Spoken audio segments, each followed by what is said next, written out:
Well, good afternoon, everyone watching on the internet live and here in the studio audience in Aberystwyth. You can't see this, but I've got a looming figure in front of me already choosing his big prize for the first competition of the afternoon, and now he's gone. Okay, great. So we're due a feast of interesting chess this afternoon with some very high-powered games to view. And we're going to kick off with the board one game, which is Jonathan Hawkins against Nick Pert. And obviously this is going to be one of the games of the tournament, with Hawkins a point ahead. He's got the white pieces. You know, he can afford to play, how can I put it, with the draw in hand. Yeah, I think so. I mean, Nick Pert will have to try and win this game with the black pieces, because in the run-in, in 3 rounds to go, he's going to have 2 blacks probably. You know, he's got to try and beat Hawkins in this game. Yeah, and I think that, you know, from Hawkins' point of view, if he is able to, he had a comfortable position against Howell yesterday, which he, you know, agreed to a draw. Yeah, the first slight sign of nerves yesterday from Hawkins, because he was better, wasn't he? And then he let Howell liquidate into an equal position, whereas maybe he could have played on for the win. Let's just see what he comes out with against Pert, because I believe this game has already developed along unusual lines, hasn't it? So knight f3, f5. Knight f3, f5. Okay, so Pert playing in a very bold way. And then he goes d3, preparing for the gambit start e4. Yep. Okay, my only question is, you know, you are a point ahead and you got 3 rounds to go. You know, why would you risk that? Well, it's not that risky, is it? It's not that risky, really. It wouldn't be better to play some very cold system, you know, okay, keep a draw in the hand. Okay, if the game ends in draw, nothing wrong. He's still half a point ahead, 2 rounds to go. And, you know, that would be the approach, isn't it? Grandmaster approach is that, okay, you got the lead in the tournament, so why would you take extra risk? You think that doesn't look very risky to me, d3? Okay, it's only when white plays e4. I mean, if you want to take a real risk, you go e4 here, don't you? You can't tell me that d3 is risky. No, what I was saying was he should have played solid like d4 and, you know, have a nice battle, and then... Well, he obviously decided to do this. It is a slightly strange choice. So d3, knight c6. Right, so I was looking at the theory books, and this is recommended for black. I think Pert had this before in the tournament. I remember commentating on his game, and when white goes e4, black goes e5. And now this book was saying that white's best move in this position is to go d4 and play black in a Vienna, because that's what it is. Yeah. You know, this is direct transposition to a Vienna game with colours reversed. Yeah. I mean, if you can get your head around that. Yeah, and I think that one of the things I see in this position, you know, I mean, like, I don't know how much of, you know, of an e4 player is Hawkins is. You know, he must have played e4 as a... Well, as I say, you know, white can play knight c3, but the book tends to suggest that black got pretty good chances in all these lines, whether white played knight c3 or not. Yeah. Maybe d4 is the best move, but if that's the best move, then this whole opening can, you know, safely c3, be knight f6. ignored. He played knight c3. Yeah. Okay, well then knight f6. And then he took the pawn on f5. Yes. Black played d5. Yep. And now he played d4. Are there any games in this one? Yeah, there are games. Yeah, there are plenty of games. Do you want me to find them? There they are. A lot of wins by black. That's what I see. I look at that column. The first 5 games are wins by black, which doesn't make it too encouraging. d4. But this is the position that they had in the book. It's a reverse king's gambit, where white's got his knight on c3 early. Yeah. Which is probably not ideal, is it? No, not with white pieces, isn't it? I mean, it's a very strange choice. So anyway, played d4. One can only suppose that he's prepared. You know, he knows Pert plays this, so he's prepared something. It's, you know, it's perfectly understandable. He might have prepared something. I mean, d3, d4. Now just move the middle. Why not play it? Well, it is wasting a move. Yeah, it is. It's not everybody's cup of tea to play like this. But if you let black just take on f5 and he's just going to get a very good king's gambit position, isn't he? So you've got to try and do something and disrupt him. So d4, black takes that, right, Ravi? Yeah, and E takes or knight takes? he takes d4, he takes d4, Knight takes d4. knight takes d4, knight takes d4, Queen takes d4. Bishop queen takes takes f5. d4, bishop takes f5. And I think black has achieved something from the opening, isn't it? I mean, like... Well, this was the precise position I saw in the book, and they said this was equal, probably. So We saw this the other day. I think he's had this once already, Perth. Yeah, Hawkins played bishop g5.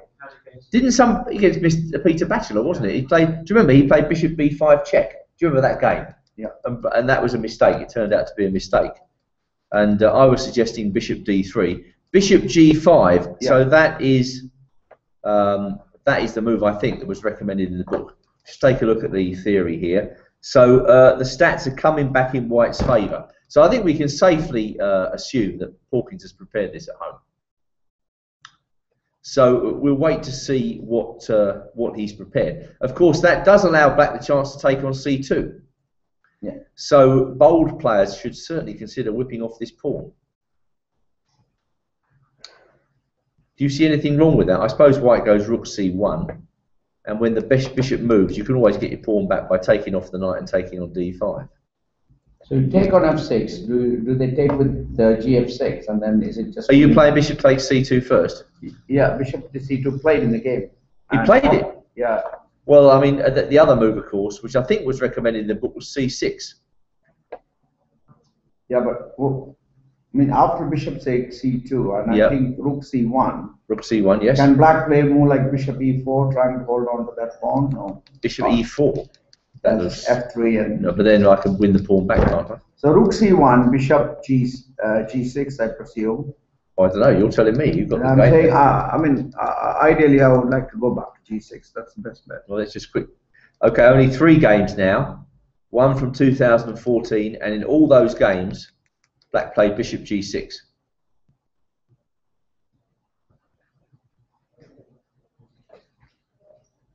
Right, bishop g6. And then it's queen e5 check. Queen e5 check. Bishop king f7, I think is the move. Really? King f7. There's only one game from 2010, king f7. Yeah. And I think this is a kind of double-edged position, you know. I mean, well, I think we can safely assume that Hawkins has prepared this because he's seen the game Batchelor versus Pert. No, what I'm saying is it's nothing to the preparation, you know. It's your approach to a tournament. When you're leading by a full point, you know, you have to come in and you have white pieces. Just play solid stuff. Well, that's your approach. Yeah. It's not everybody's approach, is it?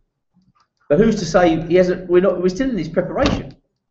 So let's just see what. It's taken a long time for. Let's just see what he's got to offer. You know, because maybe he's prepared something new. So this is the position in the game, and Pert's played bishop g6. Is that right?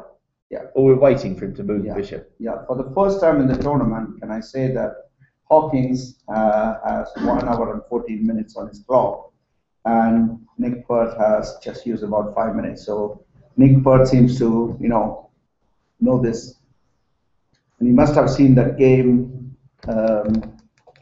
Be interesting because queen e5 check, bishop e7, and then what happens there? So is there some long castle coming up? And he's thinking now. You see, he's thinking. He's gone down. What is the precise position in the game? The precise position is taking bishop c2, and White is thinking. White is thinking. Okay. I mean, is that ending really bad? If I played rook c1. Yeah, bishop and then g6. And then I chop off on f6.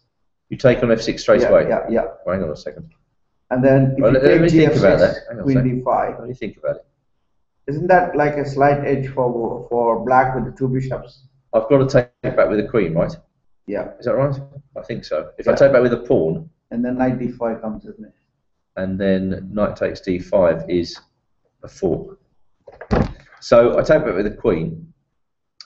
And then queen f6, gf6, knight d5. Is that what you're thinking of doing? Yeah, I'm just thinking queen and f6, knight d5. Now I'm forking on c7 and f6. But now castle on the queen side looks quite strong, doesn't it? Yeah. That you take on c7. I mean, look. No, I think I should play something like bishop c4 now. Anyway. So that looks. Maybe that's the sort of position he's aiming for. He's looked at this sort of endgame in his preparation, and he thinks, okay, it's slight edge to white, or maybe. I I don't know. The bishops look quite strong. Mm. White's got to get his king out of the centre. Yeah. You know, adventures on c7 are not going to really react very well in White's favour, unless you've checked them on a computer beforehand.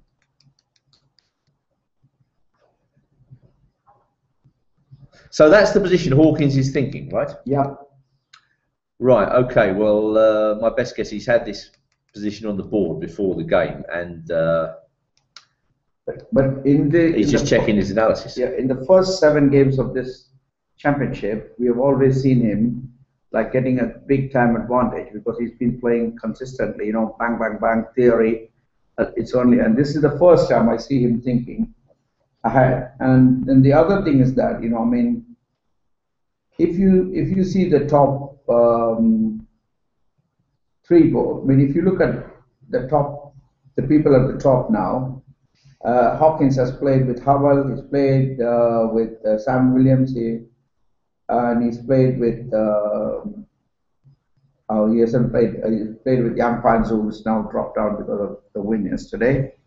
So I mean, he's got a couple more players to deal with, but I mean, my guess is this position is known to both players, and they probably Hawkins is more likely to have it on the board than Pert before the game, because Pert probably couldn't have forecasted that Hawkins would go for this.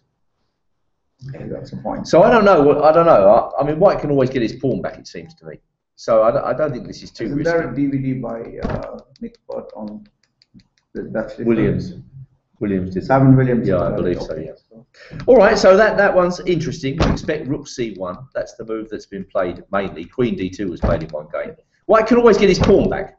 Yeah, I don't like that going after that pawn back and think, you know, after you said long castle, and then, you know, even if I lose the pawn, you know, the pair of bishops, it's going to be really hard to handle in an open position. Well, let's check this on the engine. My guess is the engine is going to say equal. Oh no, slight advantage. No, equal. There we are. And it gives King D2 as a move. Wow, that. Well, you know, that's a sort of innovation that can knock you off your feet. You know. So it's King especially D2. if you work with a computer all morning and you know you come up with King D2. And then what happens to knight? So you've done it already. King D2, Bishop G6. no, King D2, Bishop G6, Rook E1 check. If he plays King D2, I deserve to win a book myself. That's an amazing move, isn't it? Rook E1 check coming up. I mean, will he play King D2? Well, if he does, then he's definitely prepared it. Pert could definitely smell a rat if he plays King. Thinks for half an hour, then plays King D2. I will smell a rat immediately. You know, some sort of bomb in the position, waiting to explode. But he's thinking. You know, he can see that clearly. The lines with Bishop F6 isn't giving him the equality. I tell you what, I'm going to turn on Houdini. That's a bit slightly more powerful. It freaks out my computer, Houdini, but it's a bit more powerful than D for its 13. Okay, no King D2 in sight there. Let me just play it, see what happens. Oh, slightly better for black after Bishop G6. Now I'm going to turn it off before it fries the computer. So no, I don't like the looks of this position. When if he had to go with giving Bishop F6 and to recapture that pawn on E5, you know, that endgame with the 2 bishops, it's going to be hard to handle. That's my assessment of this position. Well, let's just wait and see. My best guess is that we're still in Hawkins preparation. That's my very best guess. Okay, but I can't obviously say. So he spent about nearly now. It doesn't matter how long he spent. You often try and put the opponent off or make him think that you haven't prepared anything by thinking for long periods in the open, when in fact you've prepared it, you know, up to move 30 or something. Right, so let's move on. Fernandez versus Howell. Okay, so this is another interesting game. I believe Fernandez has to win for Grandmaster norm. Is that right? Yeah. Okay, he's chosen the wrong opponent really to try and have to win against. And but never mind. His game with Yang Fanzu very good. Came to a very swift conclusion. He played very well. He played extremely well, and then he just went and took off that bishop on A4, and then he was able to win very impressively. Well, Yang Fan missed one opportunity, didn't he? That opportunity to take on G5 and then put his knight in on D5. After that, Fernandez played beautifully, just outplayed him. So it's just a question of getting to the right type of position. So what has he done against Howell? I think he opened 1 E4. Can we have some moves? Yeah. So he plays E4. Yes. And how? You know, he's always done that. And Howell played E5. E5, okay, And very then solid. knight F3, knight C6. Yes. Bishop B5, A6. Bishop B5, A6, okay. Bishop A4, knight F6. Yep. D3, D6. D3. It's quite line of the right opposite. Okay, so this is the old Steinitz line. Fine, nothing wrong with it. What did black play? And black played D3, D6. D6, And okay. then white played C3. Yep. And black played G6, going into that. King's Indian-like Yeah, formation. knight BD2. Yep. Bishop G7. And now knight F1. Right, so the thing is, this is how Steinitz used to play it all those years ago, you know, 120 years ago, whatever. He used to perfect this method of leaving his king in the middle and trying to get a kingside attack. There was some old Steinitz games. H3 was played, G4 was played, knight G3, all before white castled. And sometimes white was able to land a kingside attack. It's all rather slow, and of course modern defensive technique or counter-attacking technique is much more refined. But all the same, black's setup is a bit slow as well, so that could be what white's trying to do, to get a kingside attack. More than likely, he's probably going to just play knight E3 or knight G3 and castle. So what did he do?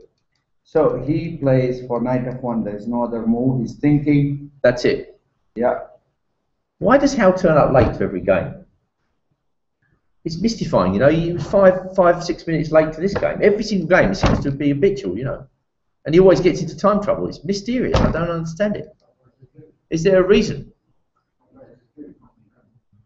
Okay. Just find it a bit odd. Because he could, you know, when it's zero default time, he could always turns up on time. So why not in a normal game? It's just very odd.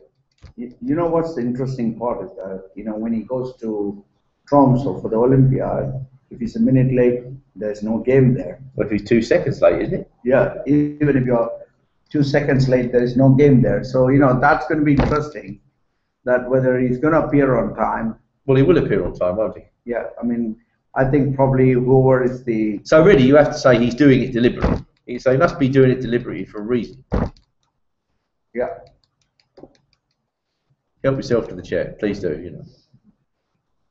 Another one here if you want to bring your family along. Right. So knight F1, no moves. No more moves. Right, let's see what he's thinking about. Yeah, and then you have board 3 and 4, the link is broken. It's going to be manually updated. There's a small The link's there. broken already. This is not ideal, is it? Can we make a few games up? We'll make a couple of games up on board 3, 4. I actually know the opening moves in Williams versus Hebden, so I'll show them to you. But you say the link's broken. There are, you know, they're feeding it manually. So it's just a King's Indian there. Right, let's have a look at Fernandez Howell. So what is Howell thinking about? Very hard to say, isn't it? I mean, the most solid move just looks like Bishop D7. And of course, black could castle. Black could play B5. Black could play H6. I'm sure there have been loads of games with this. Let's have a look. Lots of games. Well, in the vast majority of the games, black's just castled. So it's hard to understand what he's thinking about, but never mind. Let's see what happens in that game. Right, Williams versus Hebden. Well,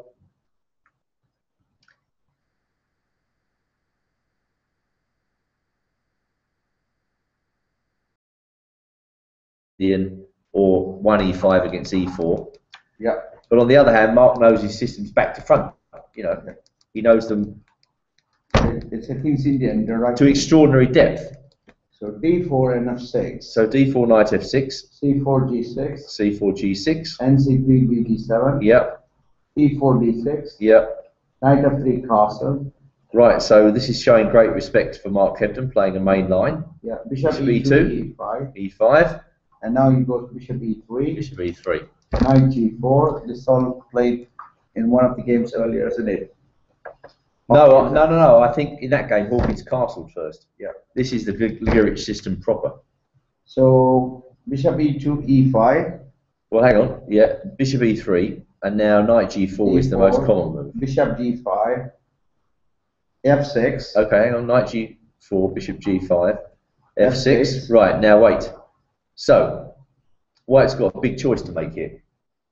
Does he play bishop c1 or will he play bishop h4? Because they lead to completely different types of game. So he played bishop h4. Bishop h4, right. So that is basically trying to make life difficult for Black to complete the development of his kingside. And in particular to get the move f5 in. The drawback of that move is that sometimes that bishop could be stranded out of play. Absolutely. And become a target for Black's advancing pawns. So I guess in this line, White would probably want to delay castling for a while and play a move like d5 first, the knight comes to d2, f3, and then be able to get that bishop back into the game before he castles. I'm trying to think what the move is here. Is it queen e8 or? Knight c6. Knight c6, okay. And now d5. Then now he goes d takes e5. D takes e5, that's pretty dull. D takes e5. And then knight d5. D takes e5, hang on a sec, right, I've got to take this a bit more slowly because I'm out of my theory here.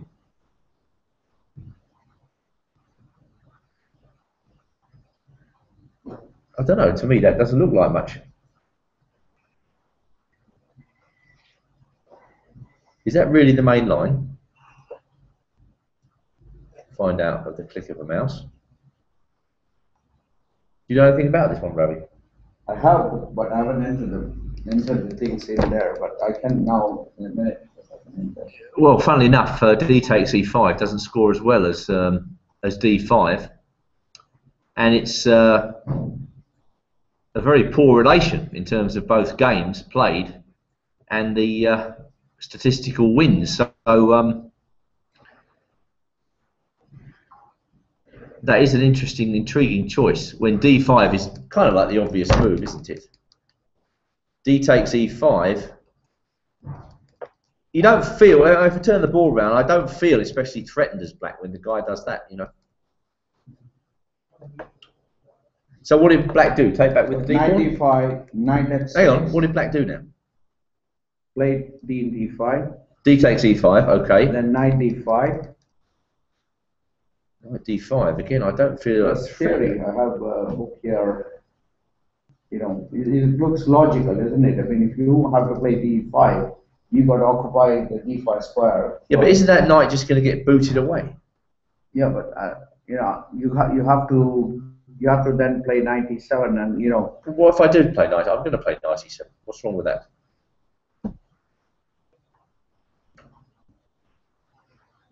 Can I play? It looks a bit boring for Simon Williams. Is there some way that White can take advantage of this? Can I play h3 now? h3, okay, back we go. And then. No tricks. I don't have knight e5 because of g5. I don't. Unless you've got some move here that I haven't seen. I mean, this looks very comfortable for Black. Yeah. There are only two moves there given in the book, which is knight h6 and h5. And in the game, he played knight h6. I know that Simon was looking at the bookstall before the game. You know, as if he didn't quite know what he should be playing against Mark. Then he played h3. Let's check this out. Hang on a second. Well, knight d5 is a move. Queen takes queen has been played. Knight d2 has been played. But if you look at the results, on the face of it, you know, this is nothing special for White. I mean, if I run the ELO White, the higher rated stats usually give a hint here. Looks fairly balanced. Yeah. So knight d5, and the normal move is knight h6 after that. Yeah. So what did Heb do? He's played in the game. Knight h6? Yeah. Well, I mean, Hebden knows an enormous amount about the openings. Then White played h3. So h3, all right. And then. Okay, it's time for a competition. Yeah, good. Right. If you've seen the move played in the tournament hall, you must not enter. That's it. So, what did Hebden play? And you can have your pick of the books here, the DVDs, whatever you like. All you got to do, very simple task, is put yourself into Mark Hebden's mind, if that's possible, and come out with a move. Can I also say that Mark Hebden is an out and out Kings Indian player? So you know you got to you have to have that mind frame. Is that a helpful comment or not? We will see. He's off. He doesn't want to. She's ominously close to the door, but she has been sitting there since the start. Bishop E6, standard development, attacking the knight, an all-round sensible move, not played. Yes, sir. Queen D6. Hang on a minute, just a second. Don't give it away. Don't give it away. No, I'm not giving it away. I said Bishop E6 is the book move given in French 14, but not played. Queen D6, centralising the queen. I'm trying to emphasise all the positive points of these moves. Getting rid of all cheapos by keeping the queen protected. Threatening nothing in particular, threatening it very well. No. Yes, please. You've come in only recently. This is dodgy, but never mind. We'll give it a go. Very dodgy. Very dodgy. That is the move. Very dodgy. Have you seen the move in the tournament all? No. So what's your motivation? Huh? That is the move.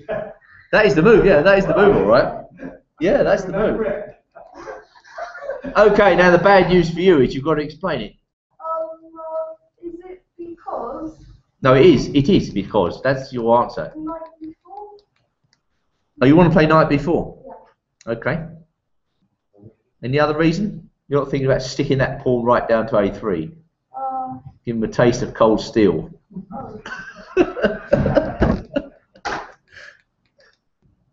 Okay, he doesn't look guilty.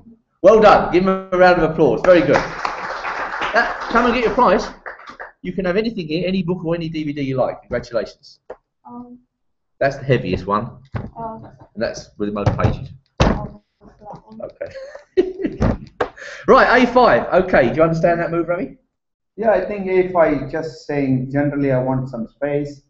And as you said, the main move is that he's got to get the knight out and then play C6. He could also be playing somewhere like Rook A6 if he needed at some point. And I know that the knight on H6 is going to be rerouted to F7 and possibly doing that. You know, that's like a typical move by Mark Hebden. You know, just A5, grab some space. You know, it's not in theory, but it's quite logical. All right, it's not in theory, Ravi says. Let's just check this out. No games found. H3, we go back. Only 3 games found. Well, only 3 games found here. Bishop E6. You were unlucky there, Sheila. You nearly got that book, but it was so close. And G5 has also been played. G5. That looks a bit early to me. But anyway, he played, so that means H3 is also quite an uncommon move. Oh no, still H3. So what is the uncommon move here? Is it knight D5? Yes, knight D5. No, knight D5 is theory. The uncommon move is that A5. Well, there's only a few games. Anyway, let's get on with it. So A5, and now what did Williams play? He's thinking, I think he must have played some more, but there's no update. It's not being updated on H3, A5. Well, I mean, at first sight, it doesn't look too dangerous to black at all, does it? Mm-hmm. And also just, I'd like to inform that there's no other move made on the top board between Hawkins and, Perth. You know, that is in a very crucial juncture. Obviously, you know, I don't know. I mean, I think that, you know, the opening didn't go the way that maybe. Well, let's hope that board hasn't frozen as well. No, because if you had to go to that, if you went to top board, please. Sure. You went to the board. If you had to resort to playing Bishop F6 and then you had to play that Queen D5 and go to the end game. Okay, so you've got 5 against 5, 2 against 3 in the king side, 3 against 2, pair of bishops. It's going to be a handful. Well, let's just check this out again. So no moves have been played. Hawkins is still thinking. He's still thinking. Right, well, let's have a look. So if Rook C1, Bishop G6, White's got to find a good move. Now he can get his pawn back by taking on f6. Black takes back with the queen. Now has white got anything here? If he doesn't have anything fast, then he's going to have no advantage whatsoever. In fact, it could be worse. So if he takes on f6, we recapture. He takes on d5, and I was thinking the castle on the queen side was the best move. Let's check this out. Yeah, castle on the queen side, clear advantage to black. So that cannot be what white is intending at all. So let's take this move by move. So bishop g6, take on f6, take on f6. Already it doesn't like white's position because white's given up that bishop pair. So bishop g6.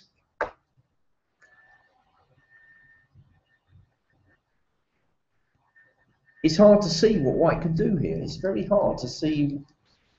You know, sometimes what you have to do is not to play what choices you have to play, rather than play what the tournament position is.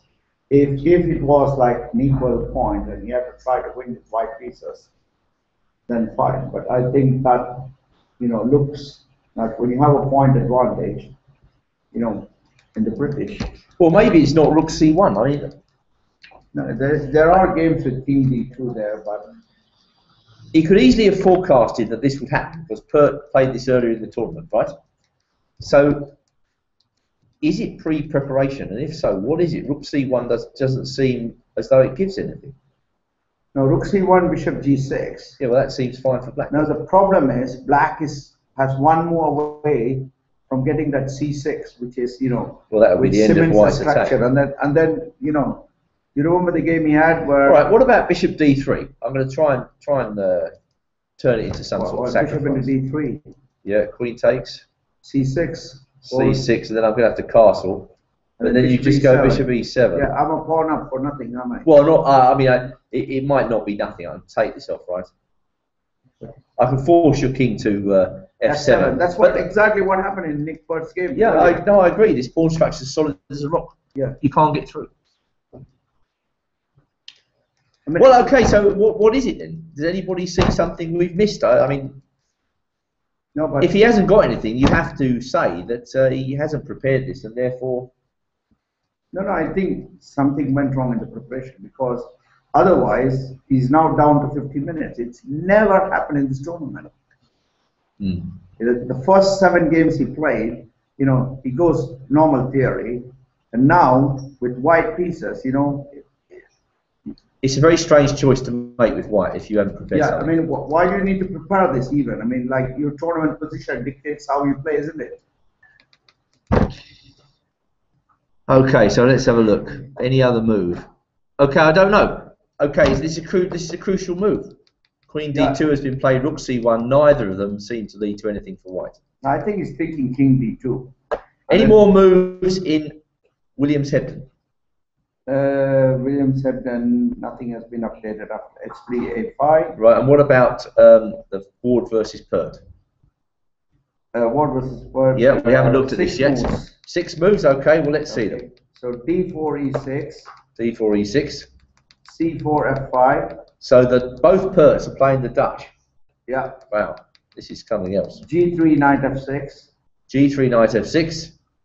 Bishop g2, bishop e7. Okay. And knight h3. Knight h3, okay, so there's an interesting choice. Castle. Hang on a sec. Right, I thought that was good against the stone wall, but against the classical, where black can play d6 and e5, that knight could be out of play, yes? Yeah. So black castled, Castle. white castles. Played knight c3. Okay, now d6, yes? Yeah, d6, and then knight f4. It's worth noting that if black plays d5 here, that knight can go into f4, and that's a really good square. So d6, and you see the thing is, when he plays e5, this knight takes a long time to get into the game. Yeah, and then knight f4 was played, and he's played e5, and white is thinking. Quite possibly there are a few moves, but it hasn't been updated. This is his theory, actually, isn't it? We're a very well-known position. No, but I'm saying there must be a few more moves, you know. Well, there might not be. Well, I mean, what stands out a mile for white? Not a lot, really. Hasn't he got to take that pawn? when he takes the pawn, he kind of frees up black's position, doesn't he? That's why they don't go knight takes 3 too often these days. And then after knight d5, what's the easiest move? I mean, I can play c6 already, can't I? Is that not a move? Okay, you take the bishops, but... It's knight d6, not a move. Where? Let's have a look. Which position? This one? Take 4. Take the pawn, okay. Knight Knight e6. e6. E6, okay. Knight e6, well, possibly. Let's have a look. So, should we whip the queens off first? What are you going to take that with? King or the knight?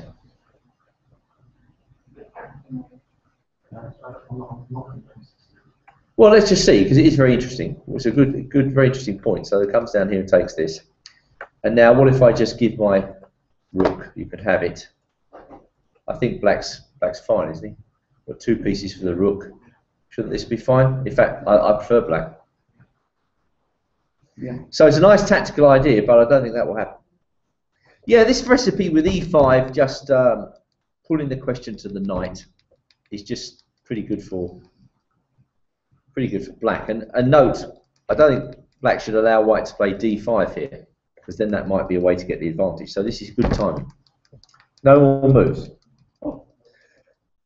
Right, okay, so let us go to board 1 again. Any more moves in that? That's, No. what's happened? No, that's Yeah, it's been on Okay, could you perhaps help us out? Rook C1, He did play rook c1. Bishop G6, Great. H4.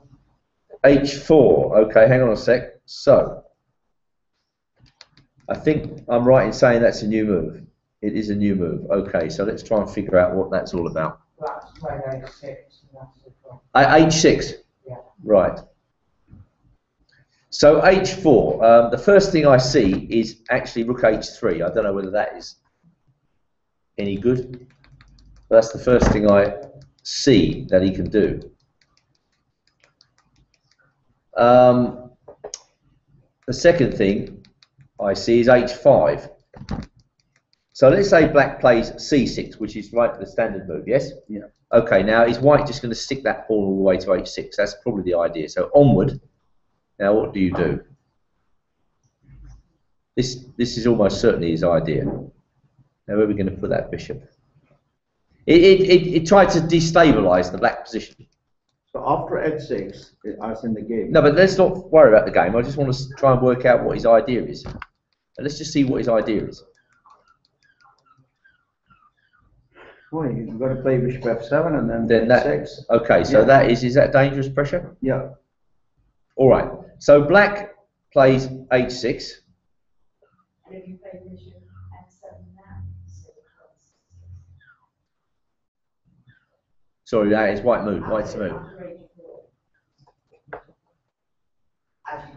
Well, he's going to push it. Oh, bishop f7 straight away. Yeah, that defends the pawn. Well, if I push on, you probably got to play h6 anyway, haven't you? Well, this is quite dangerous. I'm not sure you want to allow that, do you? Well, you are defending the knight, but I think white's getting some pressure here. Don't forget, white's a pawn down, so he can't afford to mess around here. Well, you say that, but what does he play? Is it that easy? Oh, okay, you can do. Now I'm starting to think about rook h3 to e3. Okay, let's do that. This looks dangerous. This is obviously his idea, if he's allowed to do it. It might well be. It might well be. Oh, castles! God, I don't think. Do you think really that's very wise? Well, it's obvious from the examination of these variations that this is why Pert played h6. He wants to put the question to white's position immediately. So, any more moves? There's nothing in there. Unless we get some moves. Well, okay. So the clear idea is bishop takes f6, right? So let's have a look at bishop this. takes f6, queen takes f6. It's the same as before. He's got to take with the queen. Yeah. We take this off, yes? Yeah. He takes this off. Knight takes d5. You've got to do that now. Yeah. Having come this far, Unless knight b5, it's a weird move. Is that possible? Well, you have to play knight d5. Well, do I? Yeah, I'm getting my pawn back. yeah, but weren't you playing knight d5 and you're getting a pawn? Well, I didn't like castles, that's why. I think it's the same sort of thing, isn't it? So How does this improve the position no, for white to the other Knight variation? b5 castle, then you're getting rook c7 check. That King must- b8? So knight you're b5, lost. hang on a minute, knight b5, can I play bishop b4 check straight away? So that, let me get that out of the way. Yeah, of course you can. That looks like the problem to me. Yeah, I mean, Knight like, b5. don't like this position, you know, I mean, like, you know. Yeah. King it d1. looks Okay, king suspicious. d1. What are you doing? Hey, look, this is Bishop very. b4 This is checking. incredibly suspicious for white, of course. King d1 and I mean, like a sort of castle, can't I? Castle short. castle short, yeah. Yeah, and leave the king in the Do as middle. well, castle short. Ah, he won't do this. He won't do this. No way. So you're going to take on d5. He's got to take on d5, then it's long castle. Well, sorry, not that. Certainly not that. Okay, castles. Well, let's have a look at it from the other We need side. a good move now, isn't it? White needs a very good move here. Yeah. Yeah, because you are threatening bishop b4 check and some king e2. Well, I'm threatening rook takes knight. That's So the. should I go knight f4 now? You're going to get killed after bishop b4 check, aren't you? King e2. I think John McEnroe would quite enjoy that move. So I think should he cannot not- be serious. Should he play bishop c4 now? Should he play bishop c4? Get the bishop out of the way. He loves getting his pieces out. Doesn't he? And then, you know, you got to defend passively, isn't it? Why should I defend passively? Oh, c6 is knight and Come f6. on. Knight and f6. This guy, so greedy. Yeah, I got to play that. You're getting killed here, Ravi. I don't know how, but it will happen. Check in a very loud voice. King e2. Yeah, why not? Okay. Well, this is the. This If you survive this, I'll call you a good player. You've had it, man. You've had it. This one's coming in here. Yeah, that's the ball. It's not very nice. Check was played. Eh? E6. What's that? Queen e5 was played after E6. Queen e5 check. Okay, so that looks more sensible, doesn't it? The going for that long. In that line, can I give bishop e6 check when you? Well, let's concentrate on the game because he's played Queen e5 check. Has he played queen e5 check? Yeah. Okay, so the first point is that black cannot clearly move his king here.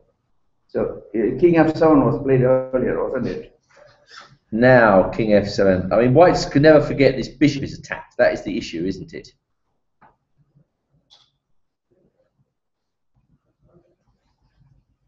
Okay, what if I try to play this solidly, if it's humanly possible? Queen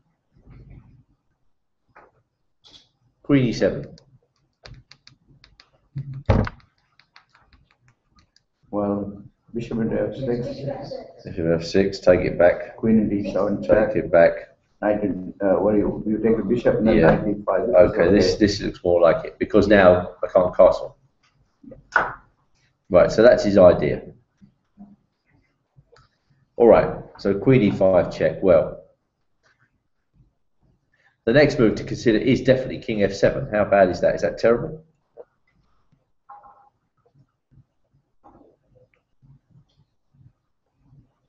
No, that looks okay now, isn't it? If we can get that. I think that looks right, doesn't it? Yeah. And now it's white who's got to be careful, isn't it? Because you queen on the same file as your king. You don't really want that to happen, do you?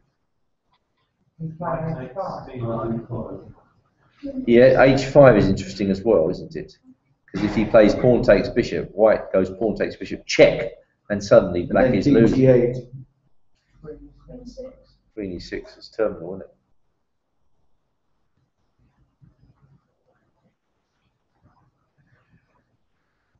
Right, so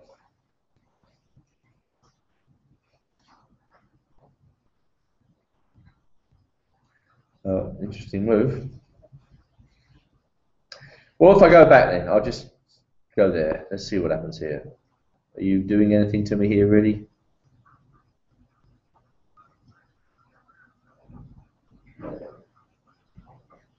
Probably got to take the knight now, haven't we? And now take back with the pawn, keeping momentum going. He takes this, takes, and I imagine this is okay for black. C6. C6 looks right. And then the problem is if you allow... Well, he's probably going to drop back. Oh, and then no, bishop b4 bishop check. b4 check.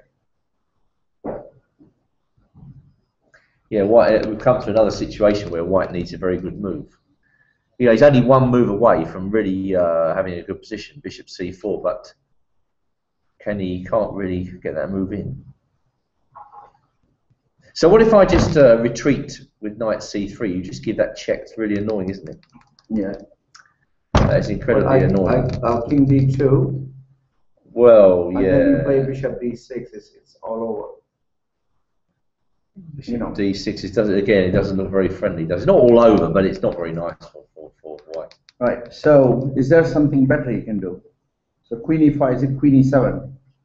Well, queen e7 led to an advantage for white, didn't it? By taking so is it things king off. f7? King now? f7, yeah. And then h5, bishop h7. Well, let's just check the other line where you take this off. Takes back with the pawn. H5 is an important point. Yeah, it is important, but let's see how we compare it with the other line. So it didn't look that great. So we take it.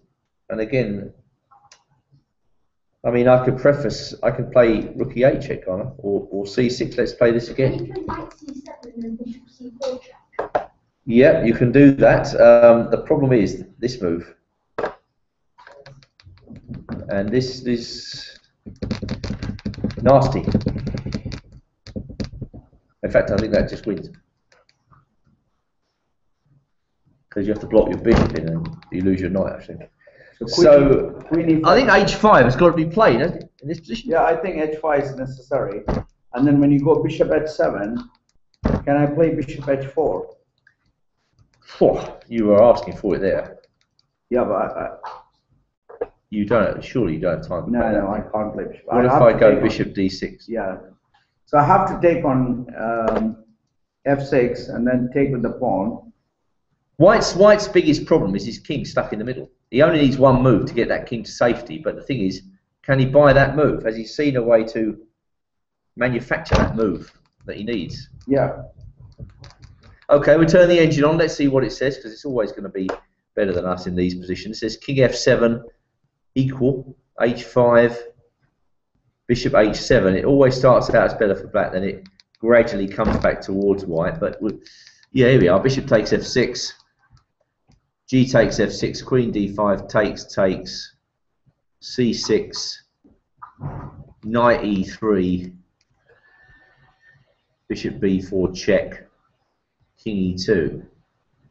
Yeah, you see, I mean, the machine might assess this as equal, but it's harder to play, isn't it? It's harder to play for white, I would have thought. Having said that, black has still got to demonstrate a clear advantage, because white's got these pawns, you know. Black's got these pawns here which white can aim at in the endgame. So if white plays the bishop, is he all right? When? The bishop on f1, if he gets rid of it, is he all right? So can black play rook h8 now? You could play rook h8 or you could play rook d8, couldn't you? Either no, of I those. prefer rook h8 because if you play king f3, I have the added bishop e4 check. Then I suppose he brings his rook out. Oh, that might be the resource, isn't it? Well, it's one advantage of playing h4, h5, certainly. So I mean, it looks as though this should be heading towards an equal game, but it's still going to be some adventures in the next few moves. And Pert hasn't played a move yet, has he? No. So there we are. He hasn't played yet. So I think you know. So there's a critical move coming up. Right. Would you like me to go and check out? Well, can we have some moves for me to speak about? What about Fernandez versus Howell? We got any moves at all? No, all four boards are crazy. These boards are frozen. You know, in the middle of right. In the middle of a critical round. While you entertain, I shall go and find some moves. It's very kind of you, Ravi. Very kind of you. Once you guess how many moves he's going to find. Can you ask them to try and get these boards going as a priority? Yes. I mean, it's really not great. All right, so let me try and slog on. All right, so Williams versus Hebden. Have we got any more moves at all? Okay, I have no more moves in that game. I have no more moves in the Pert game, no more moves in the Howell game, and no more moves in the Pert game.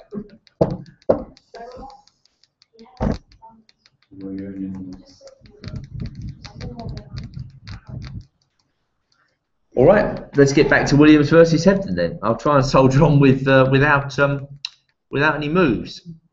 So, how does White try and get the advantage in this position? What does he do? As you can see, this is a completely new position. No games found.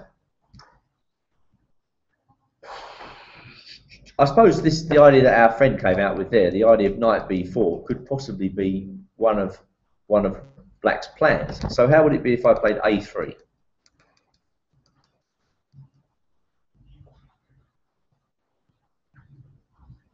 I don't know, maybe Black could play a4 in that case, freezing the queenside pawns.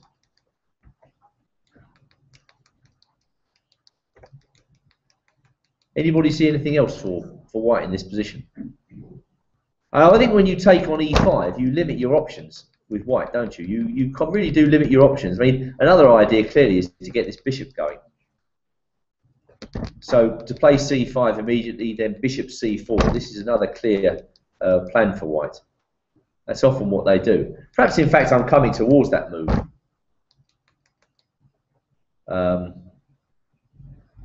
As I look at the board now, that seems to look more attractive to me, because I can always defend this pawn if it's attacked, and the bishop comes out to c4. I mean, maybe against that, Black does best to put his bishop on e6 straight away, and then White would play a move like rook c1.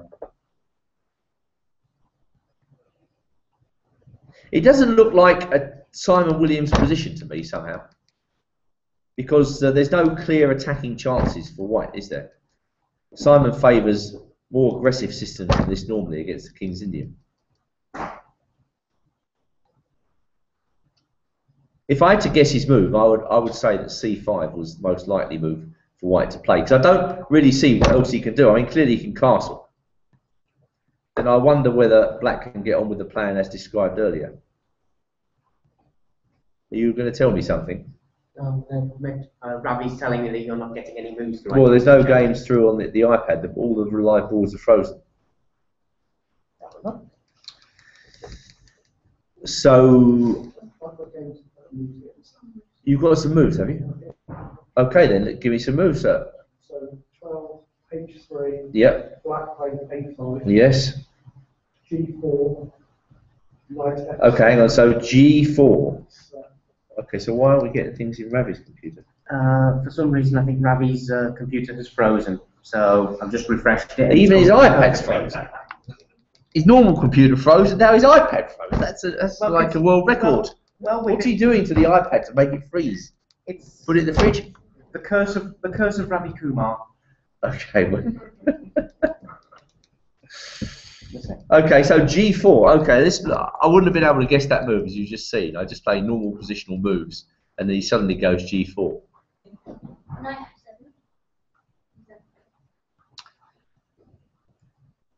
Let's have a look. Do I feel threatened by that move? Yeah, knight f7 makes a lot of sense. Good suggestion. Oh, an even better suggestion if it's the game then. Well done. All right then. Okay, so White is perhaps playing with the idea of G5, so Black forestalls it. Yep. Queen b3. Queen b3. Knight g5. Right. Well, that's kind of steps into a4, doesn't it? What did he play? Knight g5. Knight g5. Okay, I wouldn't have expected that. The thing is, what's White doing with his king? Is White going to castle on the queen side? Yeah, that's what it looks like. I think everybody in the entire playing arena has got the moves apart from Ravi. Right, okay, so queenside castles. This man knows no fear. Yeah, if he plays a4, he's probably going to go queen a3. But then, why can't I can't take this pawn because the knight takes f6 check. Knight. So what happened now? Knight f3. Knight F3, is that a queen sack? Queen F3. Right, hang on a sec. So let's have a look at knight takes F6 check. Right, it's count the pieces time.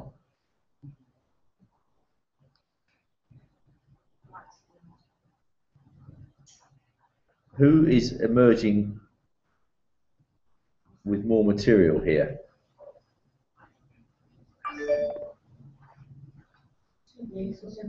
So bishop takes F6. Rook takes D8. Bishop takes D8, right? Bishop takes D8. Why doesn't this win for white? Oh, knight D4. Got it. This is the answer. Followed by the capture on D8. So just dropping back to knight G5 castles. Knight takes F3. Knight takes F6 doesn't seem to work. Quite tempting, but so he played queen takes F3, did he? Right, yeah. Have you got any moves?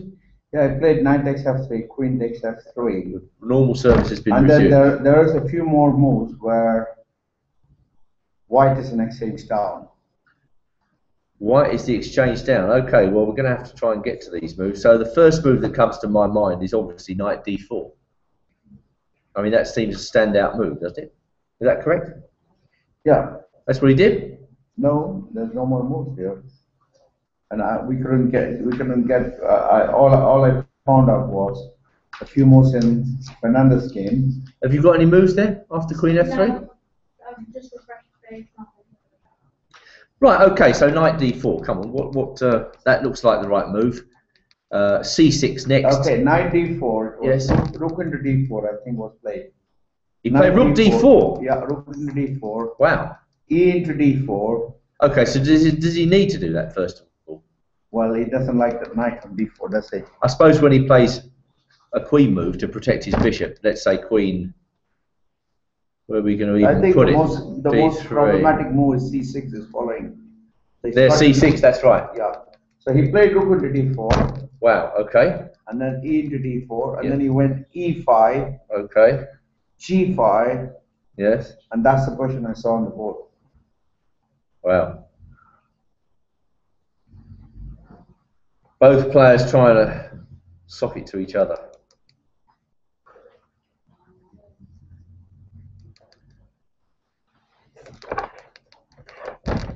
Looks a bit different the other way around. I mean, this is typical Simon Williams, isn't it? He's found a way to complicate it, but... No, surely if you take on F6, you can't do that, can you? I take on H4, don't I? Yeah. That must win for black, surely. Mm-hmm. So... I think he's got to play bishop G3 now. Bishop G3, but that looks like nothing. What if I play C6? Knight F6 check, maybe. F6, we take it. Take back, queen takes. Yeah. What's the big deal here? Yeah. What's that?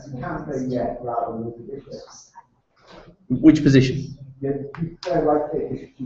Yes. Shh. E takes F6. But it's yeah. Yeah, I take the bishop. 97 check. It's a bit of a problem. Ah, because you take the bishop with check.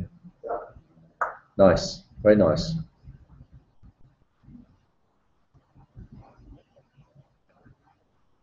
Yep, that's pretty strong. Right, so that is the idea. Okay, so we do expect him to play E takes F6 then. Well, yes, you can do, but that pawn's pretty strong now. We take the queen. I mean, I can also queen here, can't I? But that's not enough pieces, is it?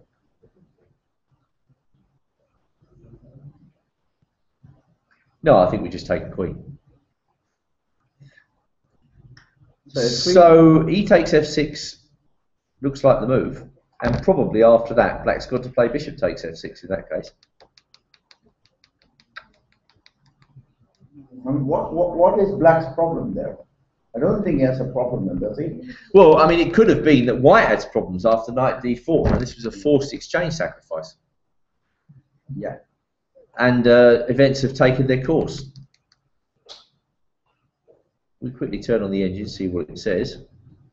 It's showing a clear advantage to Black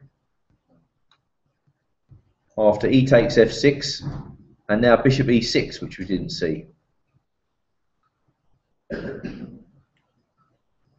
If bishop takes f6, bishop g3, and now bishop e5. But if he finds bishop e6, according to the machine, White is much worse.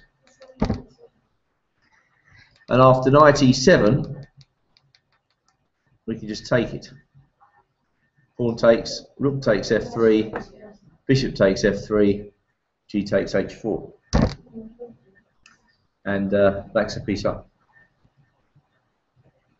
Well, I'm pretty sure that Mark will find that if Simon goes e takes f6. That's the type of move Mark will find pretty routinely, I think. If we can jump back to board one, when I went in, I saw Black sitting down and having a long think, and you can see that Queen e5 check, yes? Queen e5 check. Yeah. And then he took a long time, and then he did play king f7, and Hawkins has gone h5 very quickly. Yep. So it's like I think he's seen something in this end game that he can possibly come out of this with a draw. I think White should be happy, isn't it? Well, let's just see. Play bishop a7. Bishop h7, and I think That was the move? yeah, hasn't been played yet. Right. Still thinking. So I think he's going to use that rook h4 as a main move to combat that, isn't it? Then What's he thinking about? That's the interesting thing. If he doesn't go bishop at h7, what does he do with it? There's no obvious square, is there? so is it bishop h7, then bishop into f6, pawn into f6, Well, I think once you've come this far, you've got to play.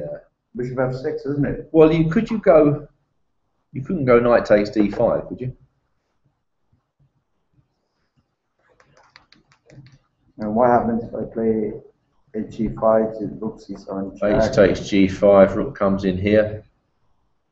If he can play knight d5, This is over, isn't it? and then is it queen d5 then, by me? Well, knight takes d5. You go queen takes d5. Now I've got a choice. I could go bishop f6, or I can play Is it rook takes c7 check. No, is it rook c7 check first? Well, you can't jump over the knight. Rook into c7 check. Well, that's what I'm thinking. Is this the right move now? Yeah, because you're forcing the king to go to g8, which is the only move. There's no other move like bishop e7, so you've got to go king g8. And now you have bishop f6. And then bishop f6, and then Black has this bishop into b4. I've also got queen takes queen, amazingly, and then bishop c4.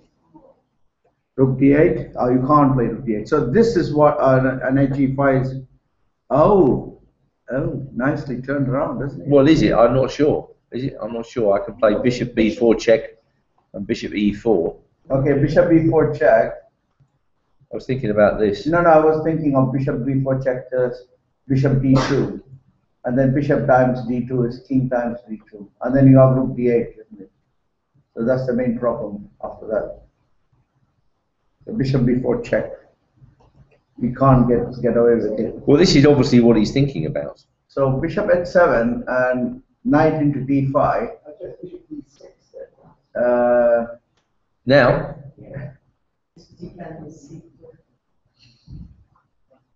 And then bishop into f6, pawn into f6. Is that kind of a position you want to play? Or are you getting rook e8 out as well?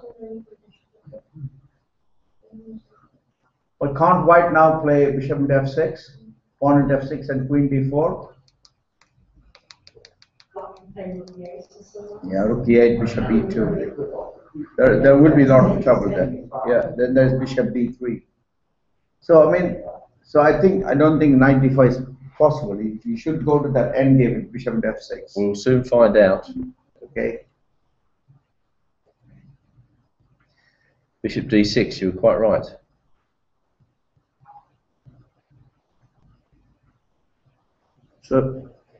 So this endgame, bishop takes f6. Yeah, pawn. G takes f6. Queen d5. Takes, queen takes, d5, knight c6, knight c7. Knight c3. No, not knight c7. That's bad, isn't it? But So bishop knight b4 c3. check. Okay, knight Have to go knight c3. c3. Rook e8 check. Well, according to this, bishop c5 or bishop d6 don't give the check. Oh, okay. Bishop Let him give the check. Now bishop c5 you play. I think white is okay with bishop c4 check. Bishop c4 check, king g7. Yeah, and then rook h4. Really? Yeah, I think as long as he can tuck in king f1. King f1. Rook a d8. Well, you can see this is not going to be very funny for white, is it? He needs to connect the rooks there. Well, okay, it's still not totally clear what the Hawkins' intention is. I mean, it might be knight takes d5 in this position. It might be bishop takes f6. We're going to have to wait and see. Yeah, this is it, right? So the next move is going to really shape the game. So I'm looking h5 for a way for white to bail out into some sort of draw h5 position. bishop h7 play. Yeah, sure. How can he bail out?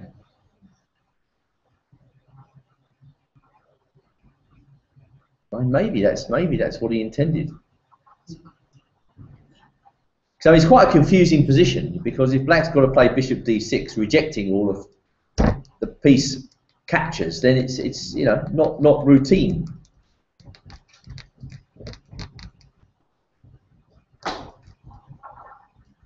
Well, we'll see. We will see. This is very interesting. Very interesting. What will white play? All right. Any more moves in Fernandez Howell? Because we haven't seen that at all. Well, he's got the iPad here. That's fine. Thank you. Are you awake? Yeah, I'm looking at another variation there. Knight d5. Well, we moved on to Fernandez Move Howell. on to Fernandez. Let's have a few more moves in that game. Yeah, Fernandez Howell. 8 knight f1. 8 knight f1, b5, b5. bishop c2, Yes. castle knight g3, Oops. Excuse me. Beg your rook pardon. e8, castle, bishop b7, a4, competition move.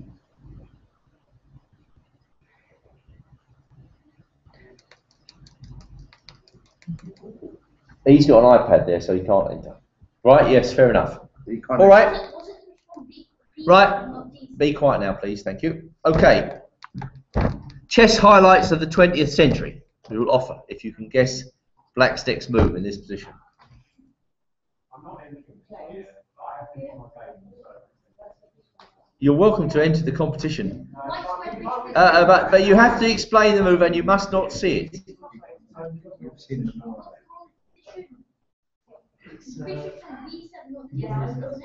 No, bishop to b7. I did say b7. The competition has been withdrawn and replaced with another competition. Chess highlights of the 20th century. What can I have bid? What will you bid for that? Okay, does it make any difference? No. I still wouldn't have been able to guess black's next move, irrespective of where you put the bishop. Anybody near the door, anybody just coming in, will be instantly debarred from this competition. Anybody holding the iPad, Yeah, well, we will be very suspicious. will be confiscated. Okay, Give me the book and have the iPad back. what did black play? What did black play? Hang on a minute. Anybody? Yes, sir. Queen E7. You look like a trustworthy man. Queen E7. Queen E7 standard development will not do for David Howell. D5. D5, the aggressive thrust in the centre. No. Hang on, where's that voice coming from? Who said that? Queen B8? No. You've already won a book. We're not giving out a library here. She's still trying. Queen D7, no luck. No, Queen D7 logical, you know. Yeah, they're all good moves. They're all good moves. He's very near the door. This is a bit iffy.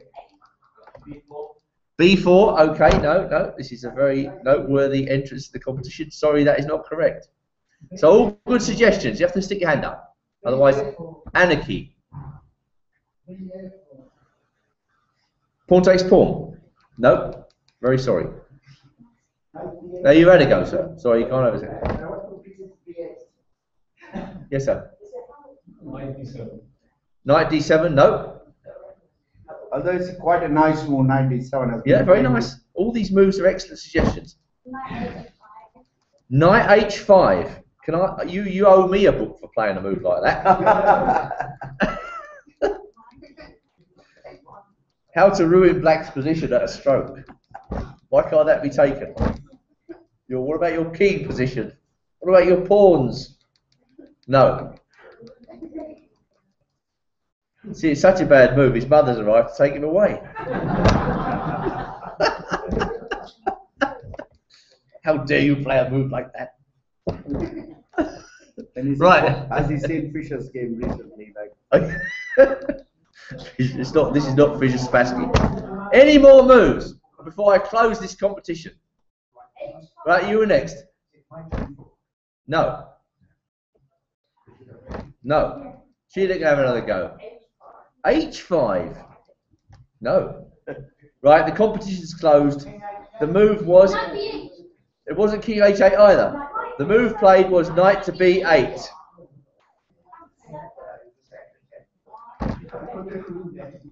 It was your second attempt. It had to be disallowed.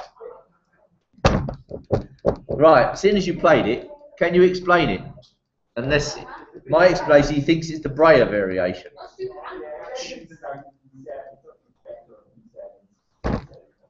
Well, if you say so.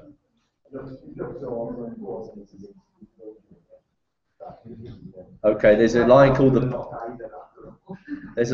Breyer variation where Black does this. All right, so what did White do? So Knight B8. I mean, basically nothing's happening yet. You know, we can wake up in 25 moves time and the game will just be on. So let them get through the manoeuvring. So Knight B8, A takes B5. Yes. Something happened. And Black is thinking. No, he's not. What's he thinking about? Well, maybe. Why is this board frozen? That's what he's thinking. Isn't usually when you do this exchange, a knight appears on A3, and you put some pressure on that, isn't it? That's the idea. Yeah. It's a weird moment to take. So let's see. He's going to take back. We whip off the rook. He takes back. Don't forget, Fernandez has to win this game for a GM norm. So what does he achieve by that capture?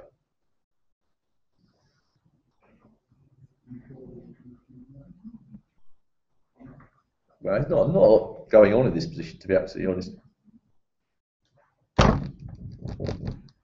I really don't see what that capture has achieved. You sure he went A takes B5? Move 13? A takes B5? Yeah, 18. A takes B5. That's it, is it? A B5, Rook A8. This is the game? Yeah, Rook A8, Bishop A8. Yeah. And that is the game. Well, he has to show an idea. Otherwise, taking on an A5 was B5 was premature. What is his idea? I mean, you know, my best guess is he's going to play some move like H3 or Rook E1. Probably Rook E1. But this looks completely equal for Black. Yeah. What's the problem with Black's position? He can put his knight on D7 and then lead up to a move like D5. So Nothing wrong. So can Fernandez make a GM norm even if he draws this and he wins the next game? I'm not sure. So it's quite high. I mean, he's Black against David Howell. I mean, you know, under normal circumstances, just trying to play an equal position is fine. Because Howell would like to win as well. Howell might overreach, that's it. But at this moment in time, this position looks dead level to me. So we got a few more moves. So we're going to go on to some more exciting games. That will boil up later. Williams Hebden. Hebden, a few more moves. G5, move 19 white. G5, bishop G3, Yes. FE5, Queen E4. FE5, hang on. Queen E4, yes. This looks increasingly fishy, this game, doesn't it? Right, it's competition time. We're going to try again. Chess highlights of the 20th century. Nobody wanted it last time. Let's see if we can get a chess highlight of the 21st century, and you can guess Black's next move. Please do not look at your iPad or go and consult the board in the tournament. Or what did Hebden play? C6. Well, that's what I would have played, which is probably a good reason for him not playing it. He didn't play that, sorry. You've won a book already. What about your mates there? What about them? You know, they're keeping quiet. Yes, sir. Well, again, that's logical, isn't it? Trying to go forward on the queen side. No. Got to be bishop D3. Bishop D3. Well, that is the threat, isn't it? That is the threat. So this chap has actually given you a very good clue there. That is White's threat. Be careful, you could get mated. Any proximity to the iPad, you have to surrender your iPad to your dad before you actually make any guess. And there will be a gap of 10 minutes between surrender and actual guessing of the move. Right? You're having a go. Good. We want you in on the action. This guy. Where's your iPad? This guy's inspired. That's the right move. Congratulations. So where is your iPad?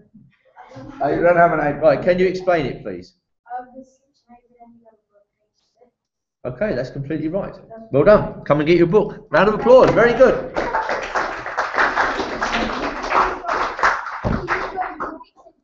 What's your grade, as a matter of interest? Your grade. What's your grade? 100. Oh, pretty good. Pretty good.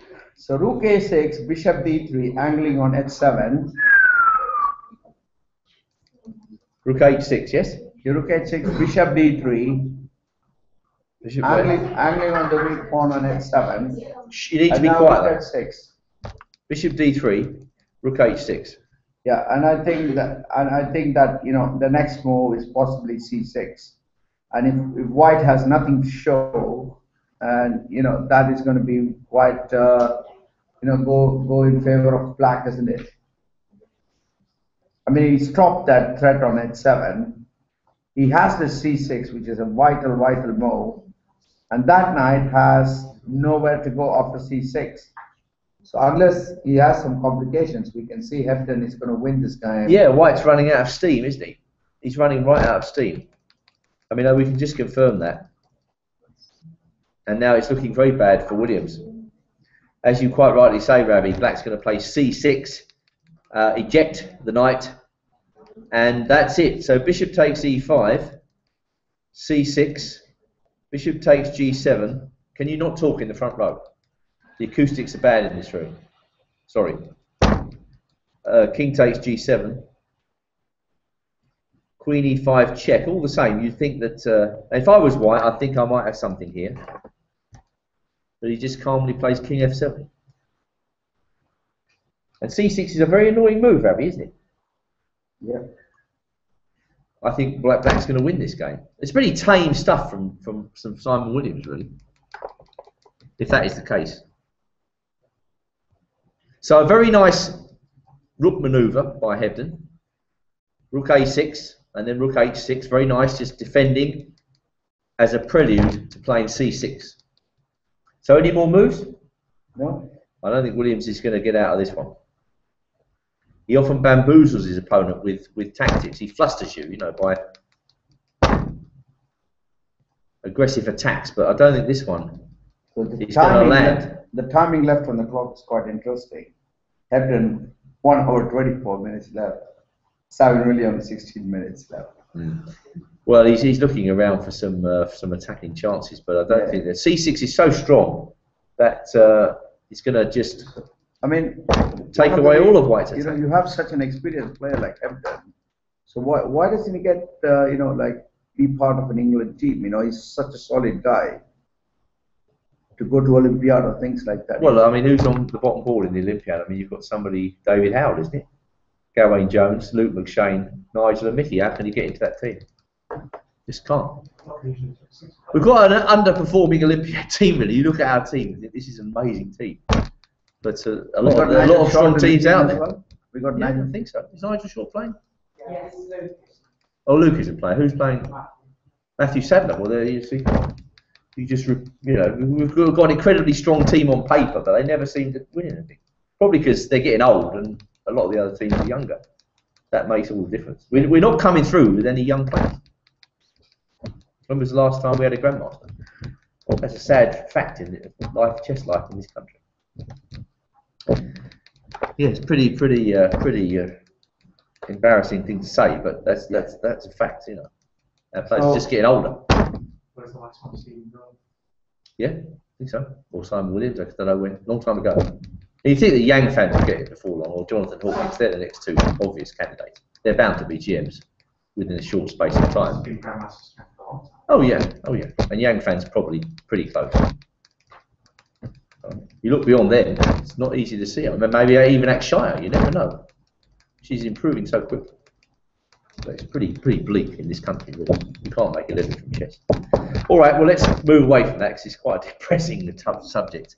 Back to Rook H6. Back to board 1. So, any more moves? No more moves, and it looks increasingly, I think, Bleak Hebden is for gonna wrap it up. Simon Williams. Ward Pert, we haven't seen anything here. We left it, that knight was hanging on F4. What next?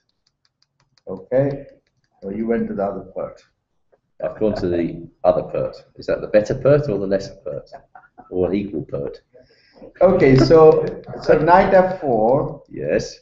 E5, Yes. D takes E5, D takes E5. Good.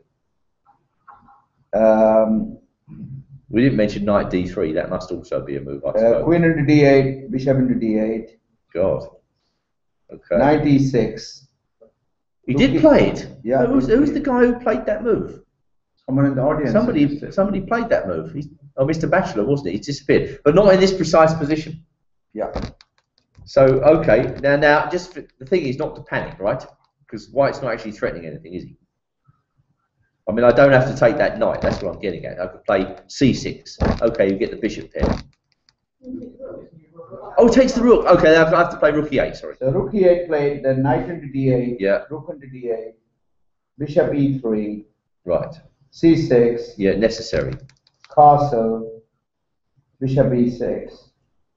B3. Yeah, no, that's the position on the board now.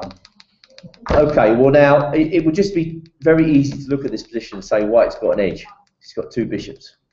Is that really true? Yeah, looks, you know, I mean, like...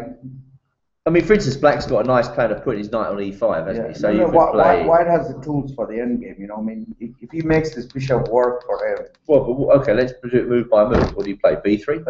I have to play B3. All right, let's get the knight out. Now, where do we put it, A6 or D7? I don't know, A6, rook F1. Yeah, it's definitely a little bit better for White, unless I can hit that bishop on E3 and nudge it away. So I will go knight A6. And then rook F1. 51. You know, you can't play knight G4 because of bishop G5. Well, then I have to play it immediately. I have to do it now, right now. Bishop G5. Then you're giving me the open file. It's quite annoying. So that's why, you know, after bishop E6, there's a lot of thought processes going on. Let's just see after knight E6 if this has been played before. 2 games. Game with Simon Williams. Both games lost by Black. So that was all forced. Bishop. So what was it again? C6 castles. Bishop E6. Bishop E6, and he's thinking now. No games found. He's thinking. Well, B3 is pretty much the automatic move. I suppose he could go C5, but why would you ever play C5 when you can play B3 and obstruct your bishop? Can we go to the top board? Yeah, we expect B3 in this game. Again, this is a bit like the Howell game. The action's going to come later. So if you forgive me, I'll move on to the top board because that's where the action is now. Yeah. So bishop h7, we left it, Yeah, and now Hawkins makes a critical decision. Yeah, Hawkins have really calculated, and I think I could see him. He was working. You know, when I went in for that, he was really focused, and then he's come up with knight into d5. He played this move. Knight into d5, and then after bishop d6, is there something like a queen sack, or can he go bishop f6, or something like that, or what's wrong? I mean, why is he's taken knight into d5? Well, bishop d6 was the computer suggestion.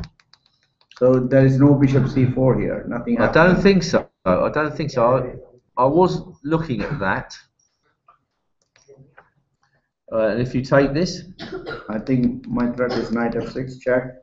knight f6 check. Okay, now don't panic. You don't have many squares. Just a minute. I don't. You got f8. Only f8, please. You got e7 as well. I go e7. king e7. Then you go knight d5 double check. Yeah, I can go knight d5 double check. So you got to go king f8. Then knight a7 double check. Yeah. So what does the Fritz engine say after bishop c4? Well, that keeps calm with king e7. Knight d5 double check, bishop f6. Knight d5 double check. Bishop King f6. d7. Yeah, bishop d8. Running the gauntlet. Bishop d8. Rook a takes d8. Yeah, but this is much better for white, isn't it? He solved some of his. Much better for white. How do you work that out? Huh? I don't understand why you think that's better for white. Better for black. It's better for somebody, that's for sure. Why is that better for white? I just don't get it. Black's got this monster bishop. I'm getting ready for c6. Your king stuck in the middle, high and dry. Yeah, much safer than black's. No, you're not threatening bishop d2 because. Yeah, but what's your move? Should I play rook d1 here? Or you got rook e8 check. So should I just play? No rook e8 check. No, can I play rook h3 here? h3, c6. That's the problem, isn't it? And then rook e3, you play bishop b2. Oh yeah, bishop b2 is a nasty move as well. I can't play rook b1. Well, I mean, I could even play that and keep a slight edge, couldn't I, if I wanted to? No, knight d4, I think that's something. You know, well, it certainly provoked very interesting complications. Is he going to play bishop d6? Is he going to play bishop f6 now? And then gf6 and then just move the queen out of the way? Is that a possibility? Well, I think if you take on f6, can I now take on e5? And then I take. You take my queen and I just take back with the rook. That's horrible, isn't it? That's horrible for white, isn't it? Well, bishop c4 normally. Bishop c4, okay. And now I have to play a very bold move, rook h8, I think.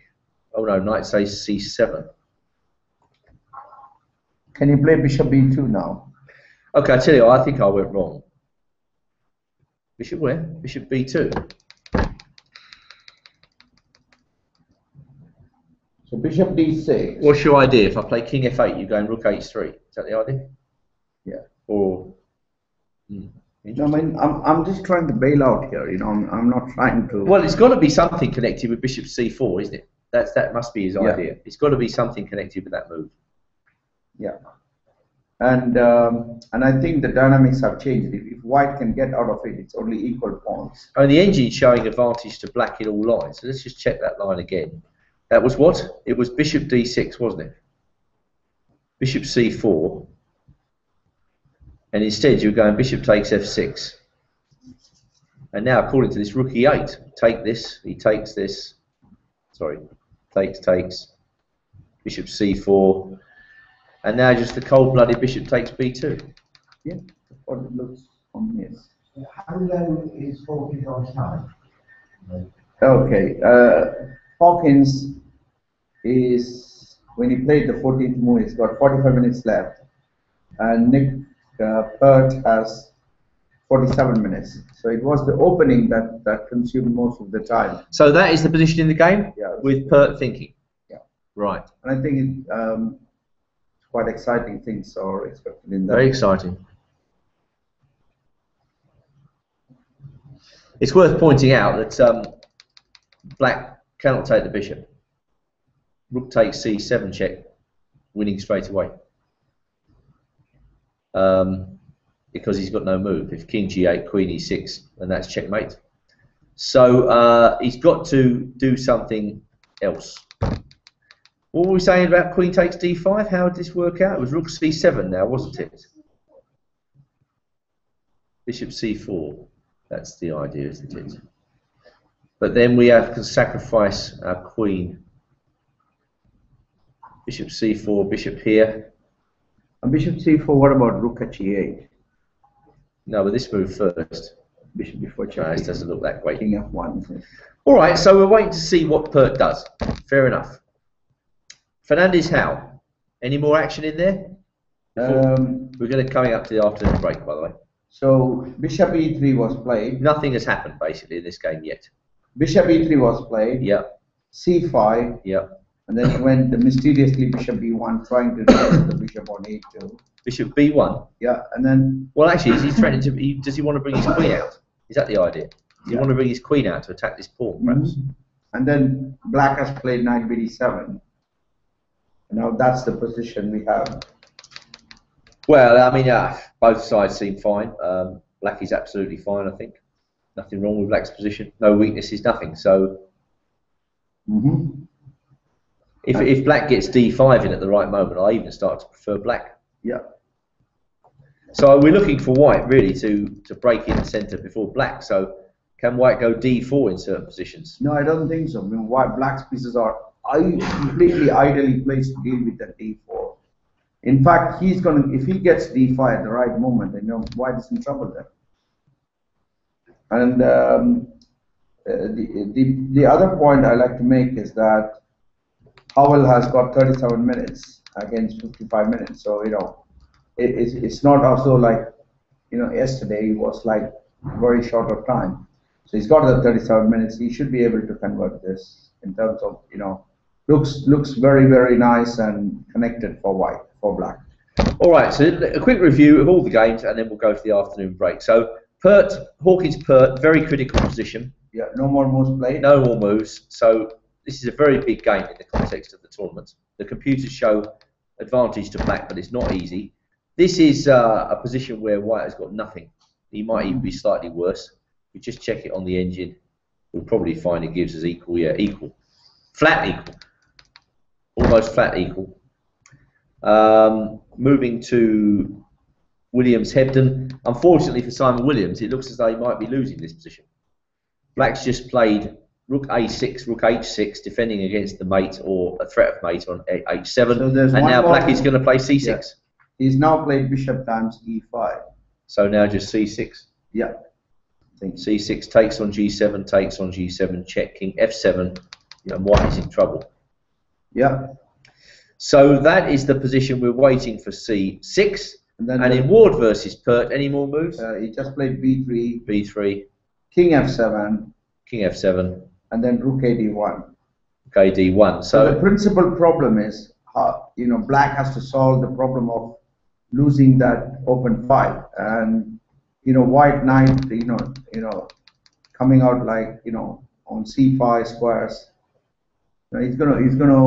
It looks a bit better for yeah, White. He's gonna hop in with C5, yeah. And Knight G4 is never gonna work because there's Bishop G5 tempo. So it's all looking quite nice for White. Quite nice for White, and Black has a lot of problems. So we've got 4 interesting games in progress. We'll come back at 5 o'clock and carry on to the end. So we'll see you then, whether you're watching online or here live. Yeah. Thank you very much. Yeah, can we suggest that please don't go straight in? Don't go to the boards. And don't go to the board and crowd in. Because there's not much spectator room there. Really sorry. Thanks. That's it, guys. So if we can vacate the room, that would be wonderful. Thank you very much. Test match. Can you check that? Quick info. Quick info. Sorry.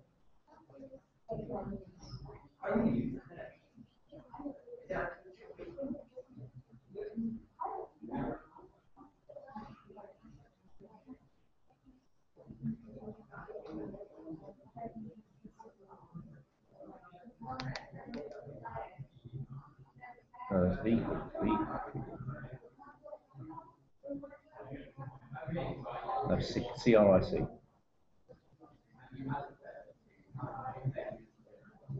Oh, you put CRIR, so CRI.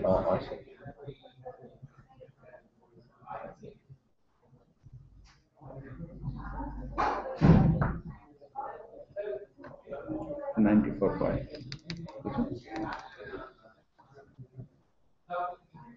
Okay.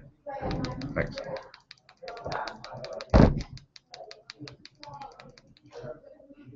All matches have ended in a draw, except all matches have ended in a draw. What's that? In England and England. No, India won the last one. Huh? Anyways, break. Let's take our break, shall we? Is it my turn or yours? Your turn. Coffee, please. Are you sitting around? Yeah.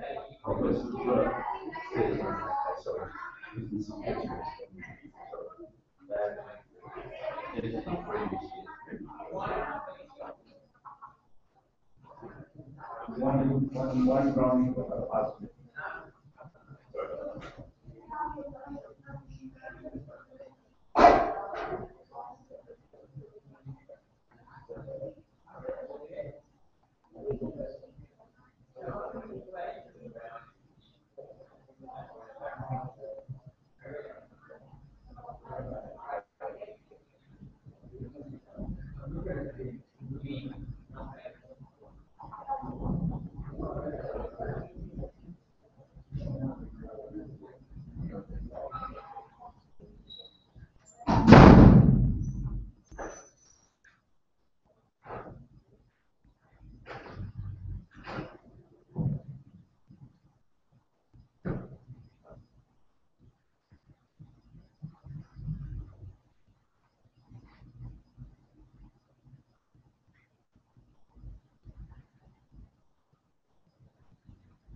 Okay, well, I think we're about ready to resume. So welcome back if you're watching online live. Thank you for viewing, and welcome to all the studio audience here in Aberystwyth. And we're going to continue with the excitement on board one, where White played knight takes d5. Black seems to have a number of alternative replies to that move, but Pert played a move we haven't even looked at, and that's c6. And looking at this briefly now with the machine, it turns out that this is actually a pretty good reply. So, is he winning a piece now? Well, Hawkins, after some thought, went back with knight c3. Black played bishop d6. White gave a check, so no piece win. And now bishop takes f6. So this was the position I saw in the game. But surely isn't bishop takes e5, bishop takes d8, rook takes d8? Isn't that still slightly better for Black? Yeah, slightly better for Black, but I think you know, all the thing, you know, your king isn't great there, and you know, maybe this is the time that White is going to come rook h3, banging in, and maybe offer a draw. Something like that. That seems sensible. Well, the pawn structure is fairly balanced. I mean, the only two things I see in this position are, number one, the Black's bishop pair. How strong are they? And number two, Black's open king. How weak is the king? It doesn't look too weak to me, as Black can just block any adventures by White with bishop to f6. So I think the position in the game is this one. Have we got any more moves, Ravi? Bishop takes f6? Yeah, going on to that. So I mean, I think that variation looks fairly forced. So no, there's. I mean, they haven't updated the game here. But you might have. Can you refresh your iPad, maybe?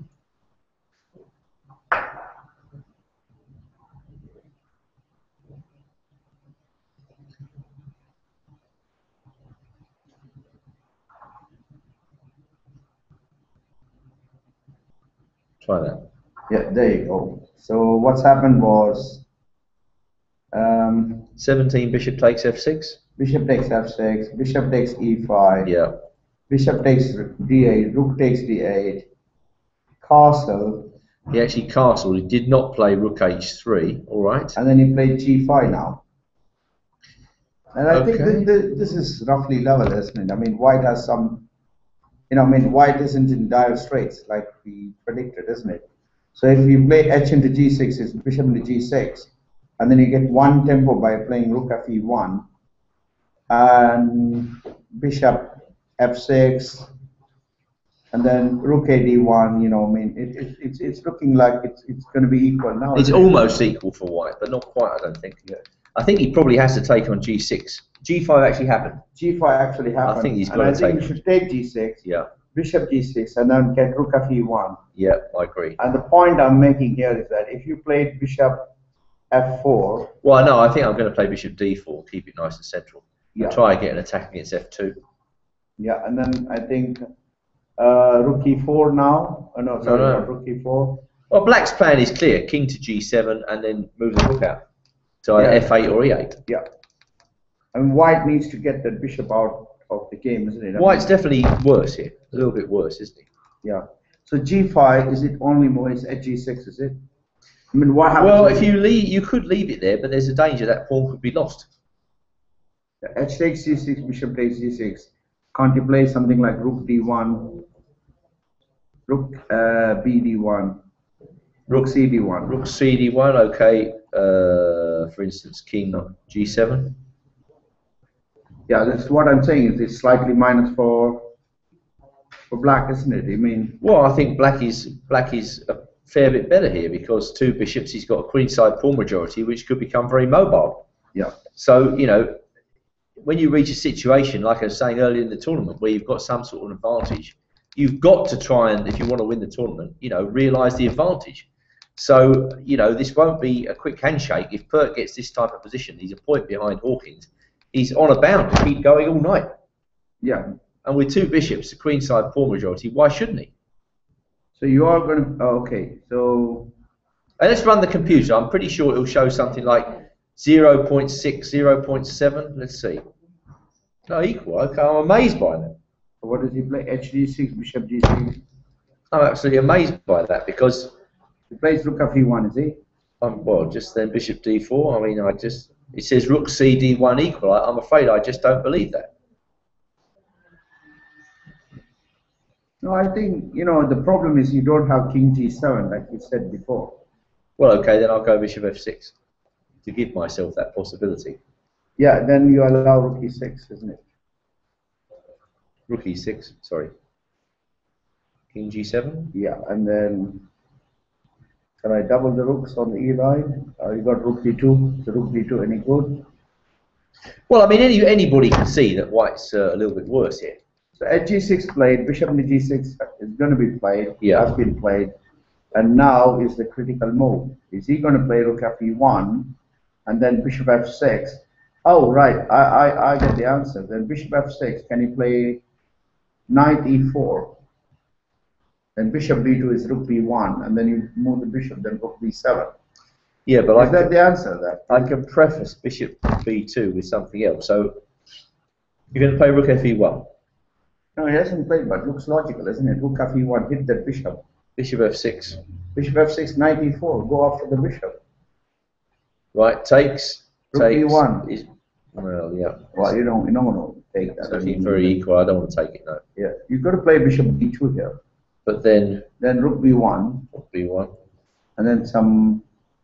Could you get into that with introducing B5 earlier? I could do. Then C6 is hanging. Like in this position, you mean? No. Yeah, no, I can't. I can't quite do it. So, you know, he's played F6, Bishop G6, and, you know, Rook F1, Bishop F6. Don't play any crazy moves. Well, maybe we could go. Trouble is, I don't want to give you the E7 square. So you've got to play Bishop F6, and then should he play just Rook BD1? I mean, what's the worst can happen after Rook BD1? I mean, you haven't proved anything. You have some slight edge, but well, Rook BD1. King Okay. G7. I don't really want to move my king away from the centre.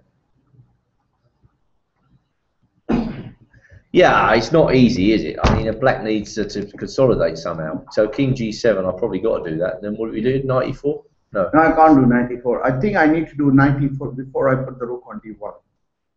Yeah. Sorry, now I need to play 94. Yeah. So you got to then full Bishop E7.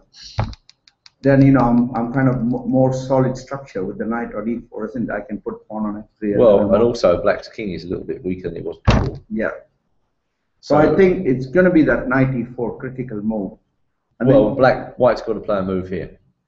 Yeah, Rook Fe1. He hasn't played yet, but that's what I'm expecting him to play. Yeah. And then Bishop to. So we had a question.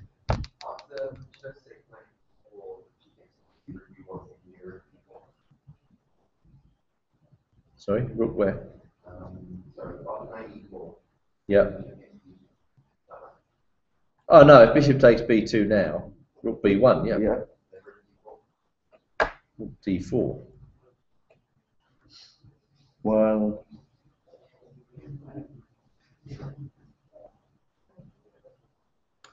So if I play Rook B2, you're going to take on C4, are you? That's what he's going to do. I think I will do that. And plonk And then my knight knight in. D6. It's just that, you know, in this kind of endgame, you're going to find that, you know, something is. He's played Rook F1 now. You see, I It's think logical. Now, Hawkins is back in his stride because, see, time-wise, I think this game's going to end in a draw. yeah, the time-wise, he's got 30 minutes, and Nick Peters has also 30 minutes. So quite possibly, he might play Bishop F6, he might play other moves, but it looks like, Hawkins has done enough to equalize. What Black needs, one or two moves to consolidate. He needs one that gets his king to safety, then anchor the dark square bishop, maybe rook d2, and try and. So what White needs to prevent is, in essence, to prevent that king coming to g7.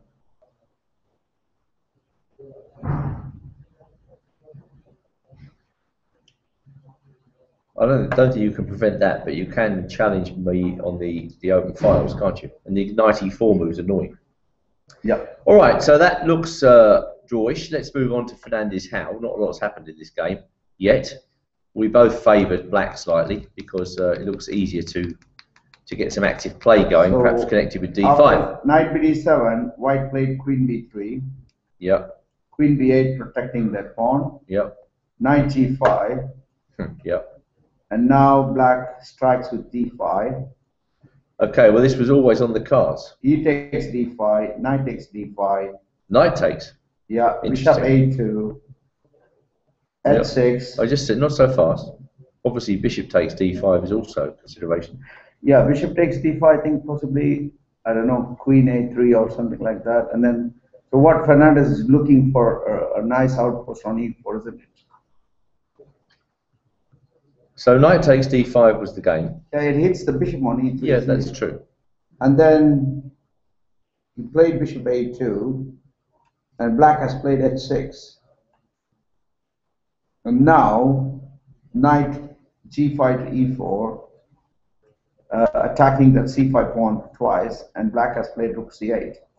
Then what Black is saying is that now I have this typical move c4, blocking you on that, and then when you go bishop d2 or something, I got this fy chasing your knight away. So Howell is making progress there. Yeah, it's very hard to see what White's actually doing here. Whereas for Black, it's easier. You can move your king. You can possibly think about f5 then. You could think about c4. You could even think, in certain positions, just lopping this bishop off.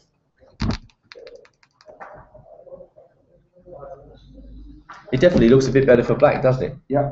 And we can just verify that. Not much, but something. Okay. And that's because White hasn't got any play. That's really the issue with White's position. Where is his play coming from?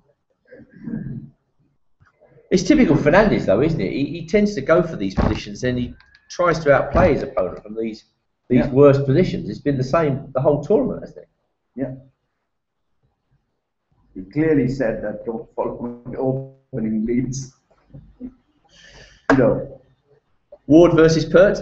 Not again a great deal going on here, but So last time we left at rook a1. Yep. White seems to be There's getting on rook top. into d1, rook into d1. Yep. Knight bd7. Yep. Knight a4, probing weakness there.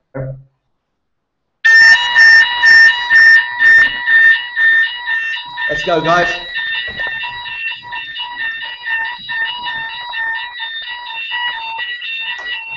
Leave it, leave it.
Somebody with a very bad position there, taking emergency measures. Oh dear, these things. So was that all forecast? Pardon? Was that all forecast? No, we're back online now. Okay, fine, good. You're going to tell the internet what? Yes. Well, I think it was fairly obvious when everybody just walked out with an enormously loud noise. When you came along and stood near the door, I've been waiting for a long time. I was watching online. I said, no, Andrew's I heard the phone alarm, and Andrew's like, let's go, guys. Well,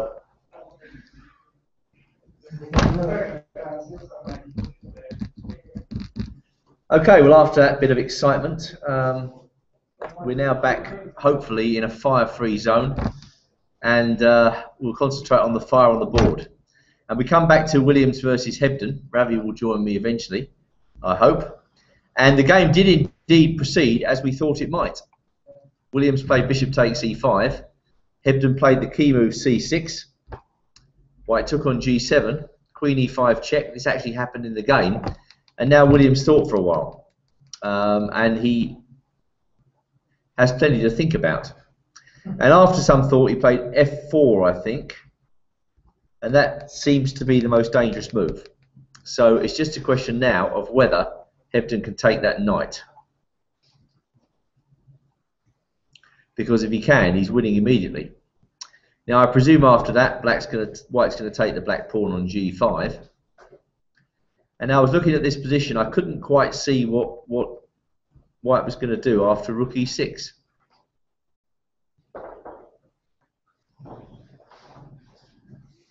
Well, I suppose looking at it now, can you go queen f5 check? Or could you go rook f1 check? Well, if you go rook f1 check, can't he then play king g8? Oh, I see. And at some stage, the extra rook is going to tell. So the idea of queen f5 check is to force the king to go to a less attractive square. But even there, can he just play king f8? King e8, sorry. I mean, And I think black is just a rook up. Well, queen takes. Yeah, but that's a rook, you know. Queen g5 check. Well, yeah, It's got queen takes g5 check. Bishop to g6 check. No, you'll never get that in. You'll never get that in. Queen takes g5 check. And Oh, I see. I'm looking at Hebden's game, playing 25 f4. yeah, And we're really struggling to see a move for yeah. White when he takes the knight off. He took the knight recapture. in the game. He took the knight in the game, and then fg5. Or just rook e6. Rook e6. Is he now like a whole rook up? Yeah. And if you play queen f5 check, and it's just king e8, and then queen takes f7 is queen takes d5 check. The computer seems to think he's a whole rook up, minus 4.3.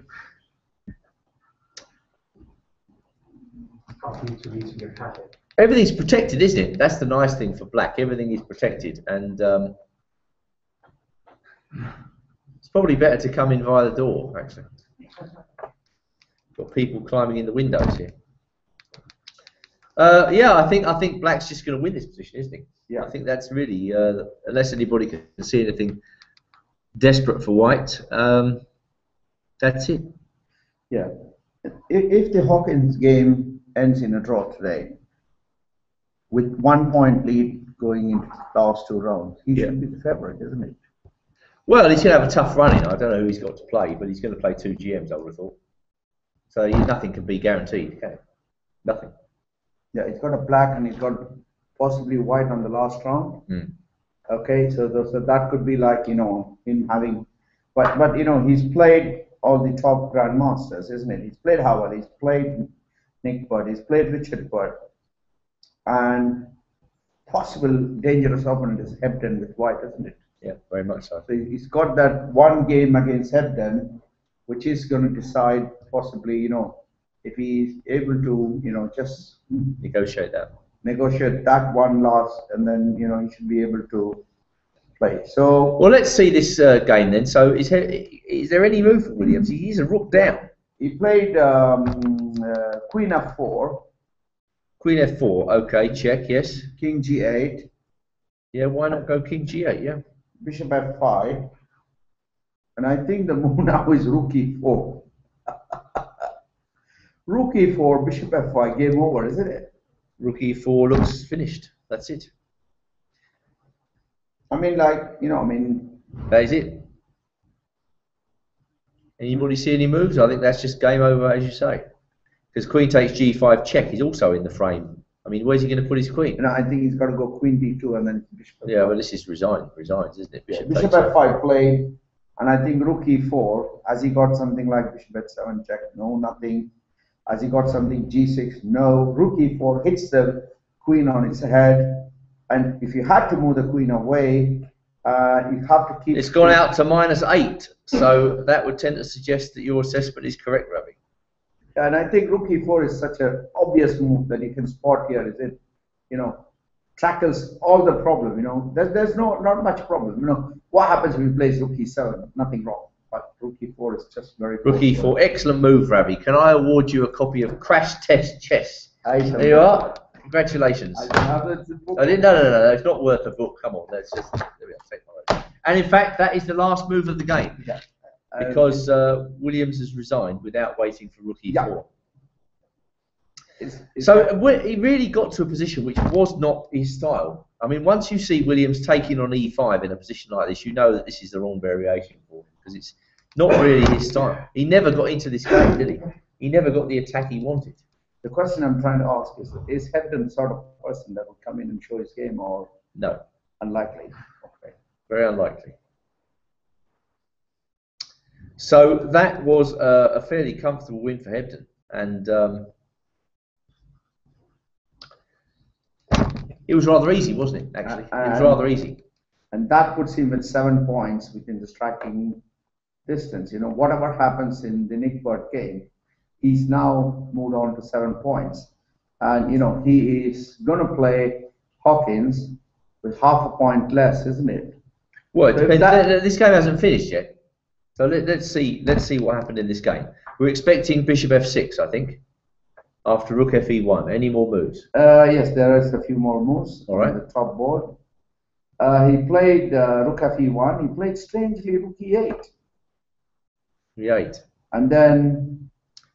Well, I mean, he's trying to keep the game going, trying to extract some winning chances. Yeah. And now Hawkins played Rook CD1. Very logical move. Yes. And Rook H7. Okay. And now cold water on the board, Bishop D3. Let's get it off the bishop. And if you play Bishop D3, oh, has he overlooked Bishop H2 check? No. So what's wrong with Bishop D3? Rook takes. And then Bishop H2 check. King F1. Oh, he's got King F1. Calmness Bishop and D3, serenity resumes. Bishop into D3, Rook into D3 played in the game, and I think very soon it's going to be a handshake. White has solved all the problems. You know, now that with the disappearing of that bishop, he's played that Rook H2 E7, and if White plays, you know, what is he going to try to win this game? 3 against 2. Well, White can go check and Rook E3, can't he? Is that not? So Rook F3 check, King G8, and then Rook F3. Rook, King G8, 7, probably. No, King King G8. G7 possibly, and then Rook F3. Rook E3? What's wrong with that? Yeah. Looks okay, isn't it? I mean... Well, I don't know. What's the King of Pawn ending like after Bishop takes? Oh, can't even play it. Yeah, this is looking very drawish. Very drawish. Yeah, and I think draw means Hawkins will move on to 7.5, and with Hebden knocking, you know, just half a point behind, and Hebden playing White there, no, you know, it's going to be a cracker of a game. The real point in this game, Knight takes D5. Could Black have done better?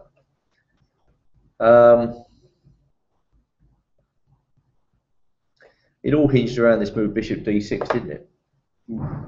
So is there anything that Black can do? I mean, Rook F3 check, King G7, Rook F E3.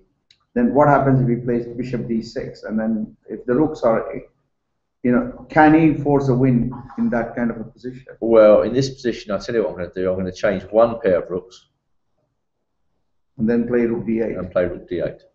And then, you know, do I have anything with bishop e5? We can take with the rook first, eh? Yeah. Right, rook d1, bishop e5. Now I have an even better solution there. Why don't you play rook f3 check, king g7, rook to d1, and say pass, and you produce something. Because your next move is possibly going to be b3, and just play solid chess. Yeah, you could do this. I don't think it's going to be too difficult for white to make a draw here. Okay, so the position is rook h7. Any more moves? yeah, no more moves. 27 minutes on the clock. It looks like it should be a draw. 26 minutes. I think you should be able to draw this one. Ward Pert. Rather quiet game where white's nursing a slight edge. Two bishops. So where did we leave it? Knight a4. Knight a4, a6. That's just to be able to move the rook. Knight b6, rook e8. Yeah, which he does. I don't see any more moves unless someone has gone into the tournament hall and seen. Try refreshing. Sometimes that works. Any more moves? Anybody see any more moves in this game? There's not much to say really. It's just white holding this very slight edge. Again, it doesn't give you the impression of being too frightening, but there are still some squares which black has to look after. The nice thing for black is this pawn on c6 just completely blunting the bishop on g2. Very useful. I really think this game will end in a draw, but white may be able to press slightly. Black would like to get a knight to e5. If he can play e4 and then put a knight on e5, that will be very nice for him. So I presume that's what Bert is trying to do. Any more moves apart from rook e8, or is that it?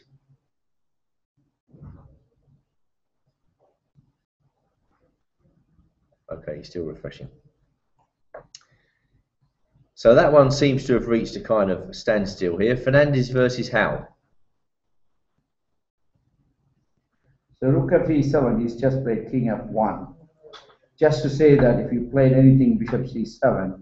King f1 now? Yeah, king f1 now. No check. And it says that, yeah, if you move the bishop, I trade a pair of rooks, and then, you know, that is taken out, you know.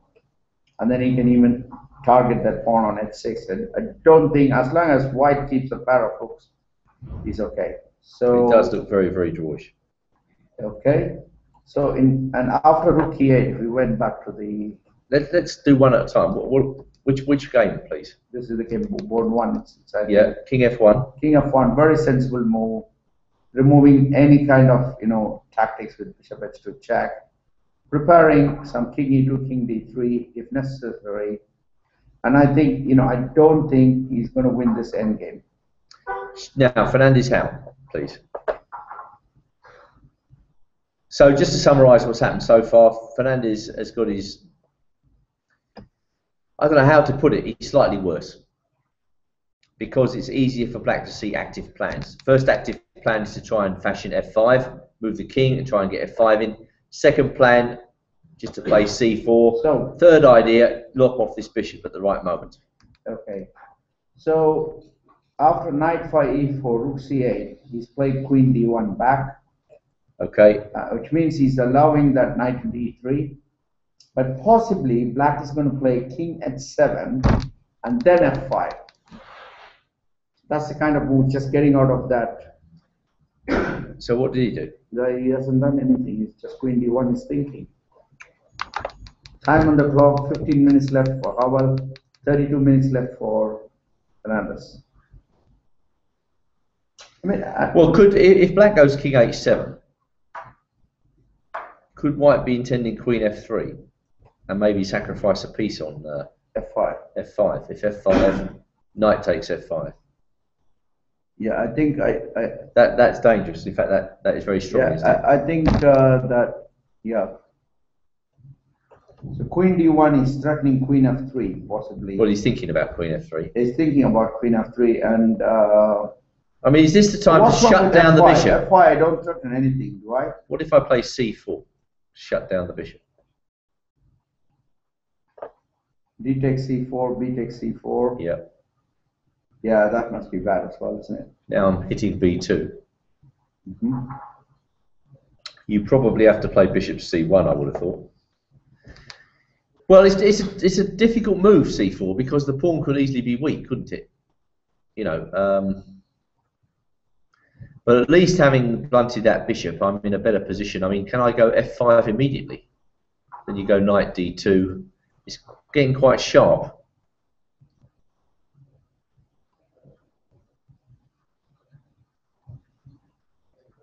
No, it's quite difficult. If you go back, I just protect. I can protect that pawn plenty of times. Now, C4 Black's looks quite like, active. Now, C4 looks like the correct move because It's committal though, isn't it? yeah, after DC, BC, it's quite committal. But can White do something about the C4 pawn? I mean, can he play Queen E2 and hit it again? Well, now you mean. Mm-hmm. I think at this crucial junction, it is knight takes E3. Why can't I take? Let me take this off. Yeah, and then I have to play F takes. F takes E3. Then knight B6. Knight B6. That's it. Yeah. Yeah, this looks better for black. I mean, the black bishops are looking very strong, aren't they? Yeah. This is like a dream way against the black, isn't it? It's all Yeah. on the right. Well, it was Levi Lopez, but White seemed to fiddle around a lot. Yeah, just a little bit of fiddling and that. Assumes the initiative. It was here, I think. This was the position, which is kind of regular. Black went knight B8, and now White played A takes B5. I think way too early. I think when he played it in this position, he gave up all his advantage. You know, he should just play normal moves. I don't know, rook E1 or H3 or whatever. H3 probably. I don't know. White doesn't get the D4 moving just to pressure the sense that when black gets D5 and then Yeah. it all goes, space goes everywhere. So I mean, White should just really try to prepare for the upcoming D5 by black, and just play quietly. You know, just wait. Rook E1 and just wait. By taking on B5, he made black's life very easy. Can I try when you play C4? Well, hang on. Let's just finish what we're doing here. You want to go back to C4? Yeah. When you played C4, can I just play D4? Is it how bad is that? Well, with me able to lock off your bishop, I think it's going to be pretty bad. Isn't Yeah. it? Knight into E3, F into E3, and then is it F5? Then Takes. is it F5 now? Well, yes, I think so. And I can't do anything. Knight F5, G F5, Rook F5. It's too. We want to sack a piece now. Yeah. Maybe. This knight's on free. There's more than one piece. A lot of pieces going down the drain here. It's a nice idea though. No, it doesn't work.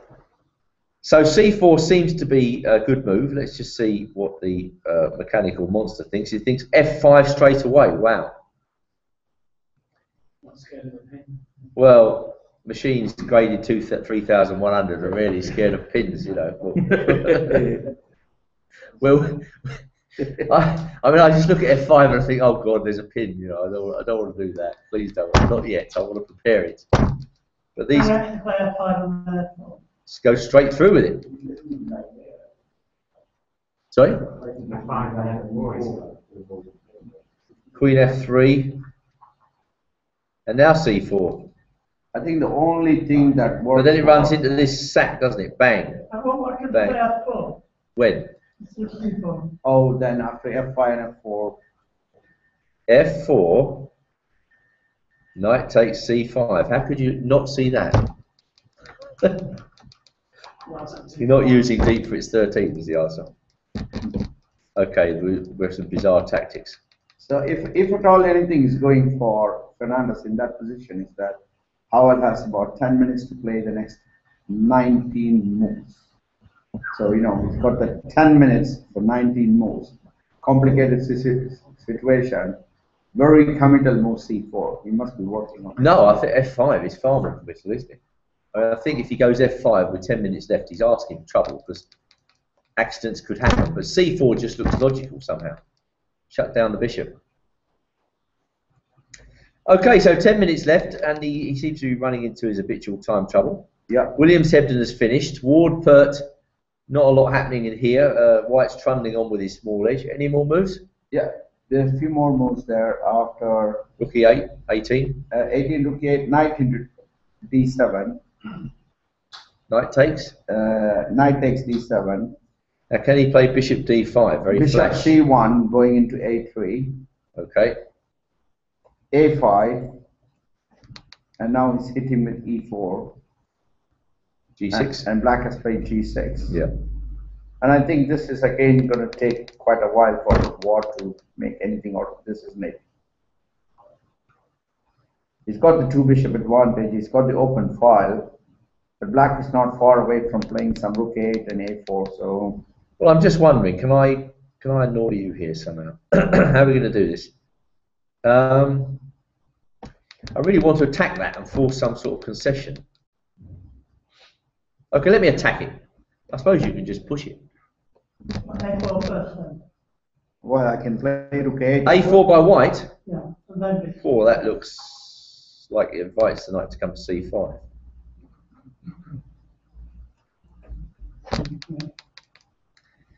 That looks good for black now suddenly. I don't think we should do that.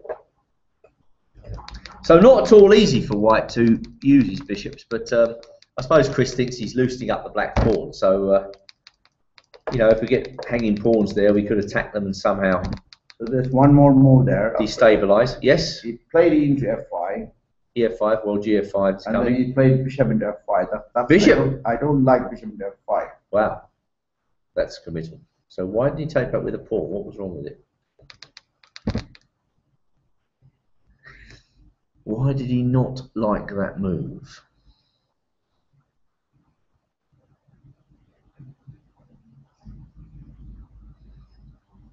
Because I mean, our bishop takes f5. It's like a desperate move, isn't it? You only play it when you have to. Is there something wrong with that? Mm. Well, that's kind of a one mover. That prompts black to play king f6. I mean, I don't see what the problem is. Maybe he goes h4. Yeah, maybe. Now, can white now play bishop d2, rook 8, and then bishop c3? Well, after g takes f5. Yep. Actually, I quite like that suggestion of bishop f3. Maybe that's awkward to meet. He's definitely become a dark. Well, I'll go king g6, I think. But still, rook d6, you feel white's getting somewhere now. But bishop takes f5, that is pretty ugly. Let's just check that out. It's coming round to bishop takes as the better move. G takes f5, bishop f3. So quite right, well done for pointing that out. Bishop takes f5. That's a pretty ugly move. So should white now just play bishop b2 directly? I don't think I need to do anything just yet. I could just go bishop takes e3, could I? Just keep some sort of advantage here. Two bishops and keep going. I think white will be feeling his position has improved. So as I say, a long way to go. So what next? Any moves? Any more moves in that game? No. No. Hawkins Pert. King f1 was the last move. Bishop f6 played. Bishop f6, one pair of rooks off. Yeah, rook into e7. Yeah. Rook into e7. Yeah. f3. Okay. And king e8. Well, f3 is to put the knight on e4, isn't it? So can I play it there immediately? I can't, because he takes on b2. Oh, maybe I can do that. Can I do that? How's this position? Knight e4, bishop b2, Rook b3. knight d6 check, King f8. king f8, and now rook b3. Bishop e5. Bishop e5, and now take on b7. Yeah, and I've messed up is, your pawns. You know, that is not needed. I think what Isn't white suddenly a bit better now? Or bishop g3, unless bishop g3 isn't. I've got to go rook b1 then. Yeah, I think the simple move b3, the simple move b3, freeing bishop into b2, and telling black he's going to put knight on e4. Well, Hawkins has played f3 with the intention, express intention of putting the knight on e4. So if he just goes b3, as you say, Yeah. okay. And can black play bishop to c3 and? Yeah, but that's handshake variation, isn't it? No, king d7. Bishop c3, rook c3, king d7. You're really playing this on. I mean, white's better, isn't he? Now, white's better, not black, because this guy, king f2, and keep playing. So what black is threatening now is rook d7 going into that endgame. the more I look at this position, the more I feel b3 is the right move, Ravi, isn't it? Yeah. So say he plays rook d7. Rook e3 check. And then king Well, f. no, I'm tempted to take that rook off and go knight e4. No, it's too risky. You need to keep a pair of rooks in there. Really? Yeah. Why is that risky? Doesn't look risky to me. Looks fine. b7. b7. Let's keep these guys going. White's nicely placed here.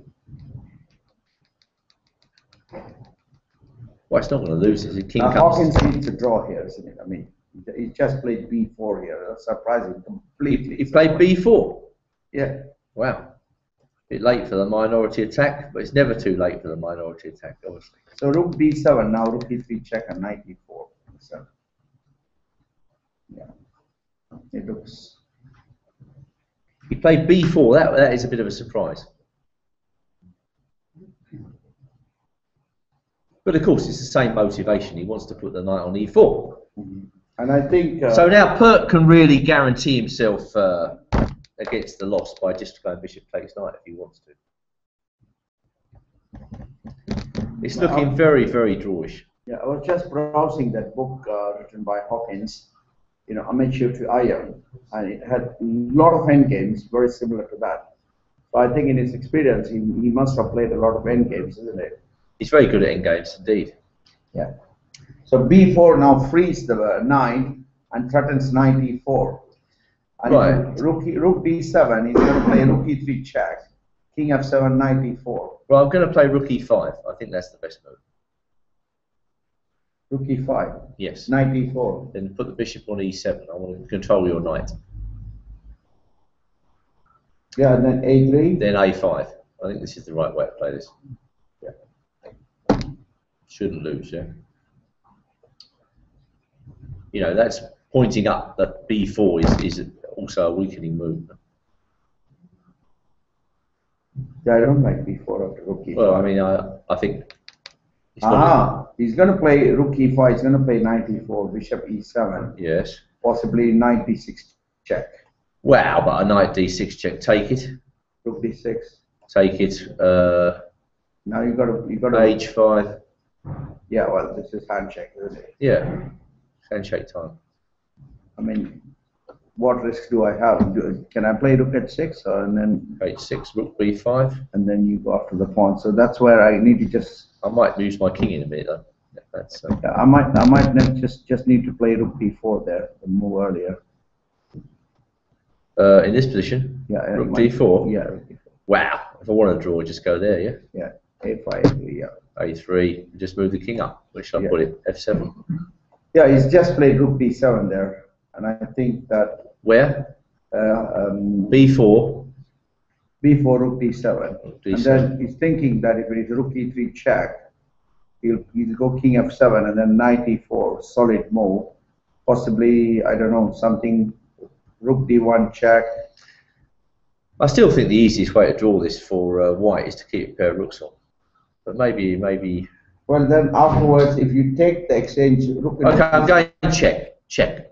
Yeah, that's the best move. If you play rook d7, I think you're getting into trouble because he's played b4. Rook e3 check.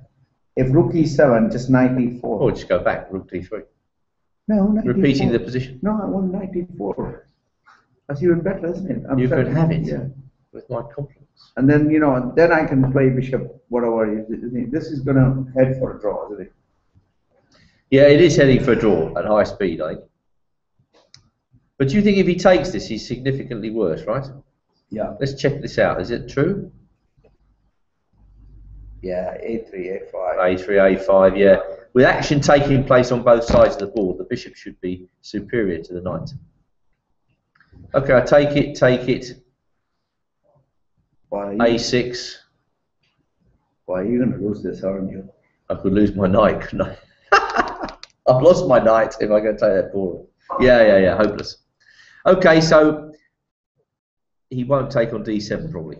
Is rook b7 the last move? Yeah, rook b7 the last move, and Hawkins is thinking. Heading for a draw. 21 minutes left, 16 minutes. I think safe move, rook e3 check, bishop e7, and then knight e4, then bishop e4, knight f6, double check is there.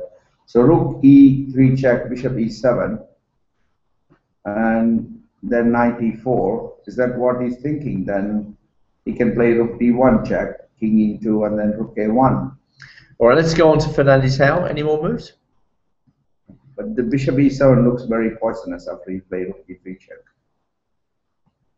Fernandez Howell?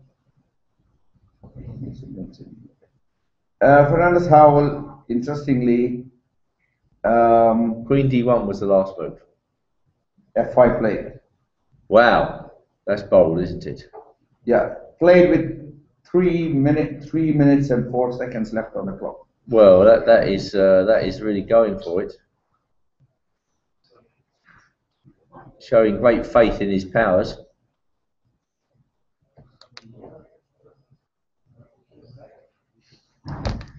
And now, any more moves?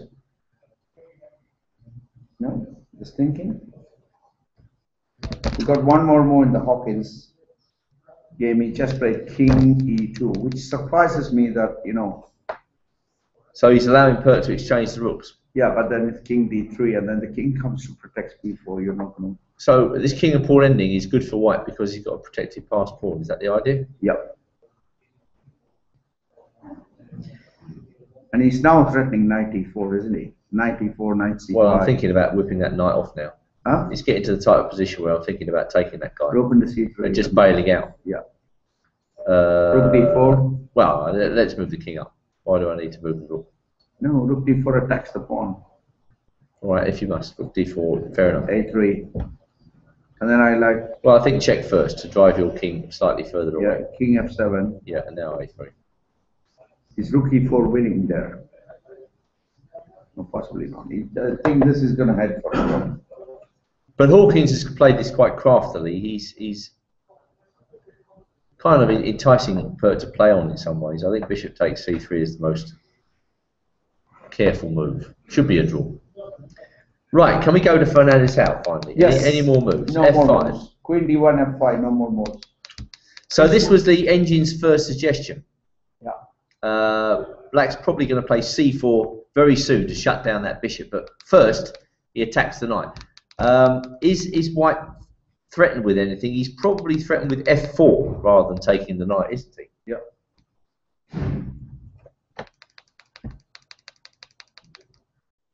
Looks quite.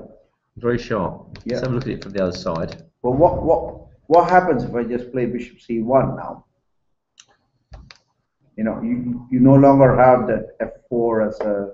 Right. Well, bishop c1. You're not threatening to sacrifice on f5 anymore. So let me move my king up. Yeah. And then now I just go back 92. Yeah, but that's getting very passive now, isn't it? Yeah. I mean, I've He's got played bishop c1. knight f4. Does that not look good? f5 is played bishop c1 straight away. That wins, does it? Well, He played bishop c1. yeah. And then king at 7. Yeah. You so. don't need to move the knight. You can still no. You can't. No, you've got to move that knight, son. I don't understand that. The king's still on g8. It's still a... No, but bishop c1 was played very quickly, wasn't it? So is if king it- at 7? Does he have to do bishop to d5, bishop to d5, and then some? If he takes the knight, then pawn takes, and you get him. But bishop c1 is a clear mistake according to the computer. I think he's just worried about the foreground was that whether it's really turning in or not. I think he may be thinking about running Howell out of time, and he's played a quick move because it's obvious that f5, it's the sharpest move on the board.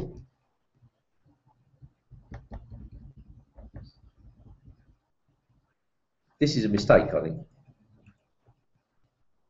It says c4 here, or king h8, or maybe king h7. Keeps on changing its mind. Eventually alighting on king h7. If you know, king h7, a king move to me looks right. You know, just to get out of that pin and let's get those lads rolling on the king side, because he can't go knight d2, can he? This is just winning, isn't it?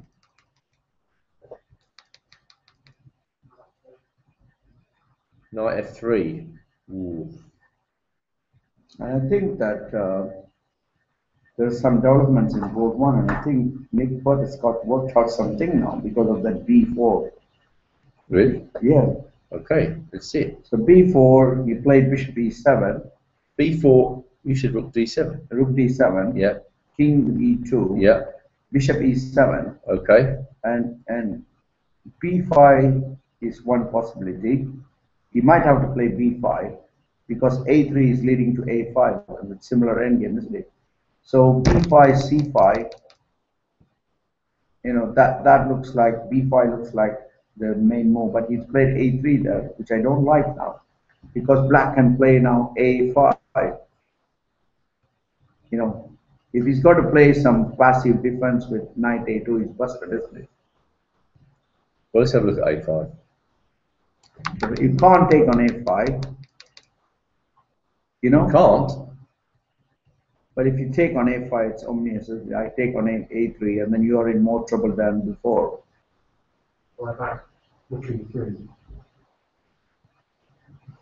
Well, does that really help? What if I take on b4 and move Now, the rook king? e3 is ab, rook d4. Rook d4. Well, it's also a king move, isn't it? Well, rook d4 is much more powerful because I'm threatening rook c4 now. So it is looking a bit dangerous for white. You know, that's why. Yeah. It still looks Now, boyish. I don't like that b4. You still have to solve that thing.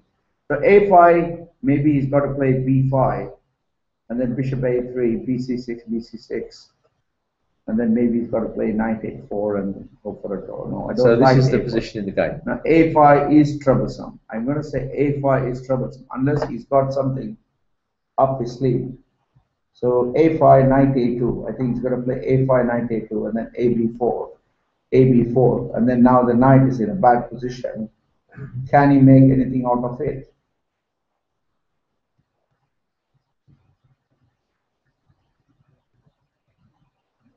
So A5, knight A2 is the only one, which is then, you know, the one thing that black is thinking there is that, you know, A5, knight A2. I mean, it's high time black got his king in the game here. So let's take on b4.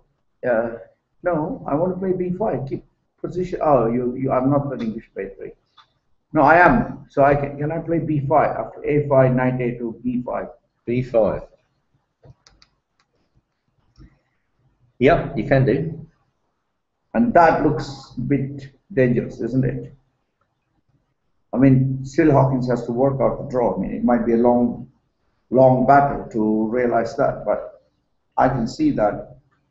So he's played quickly rook d3, king d3, and then a5 is king c4. Wait a minute. He played rook d3. King d3, and he's played king d7. Rook d3. King d3. King d7. Yeah.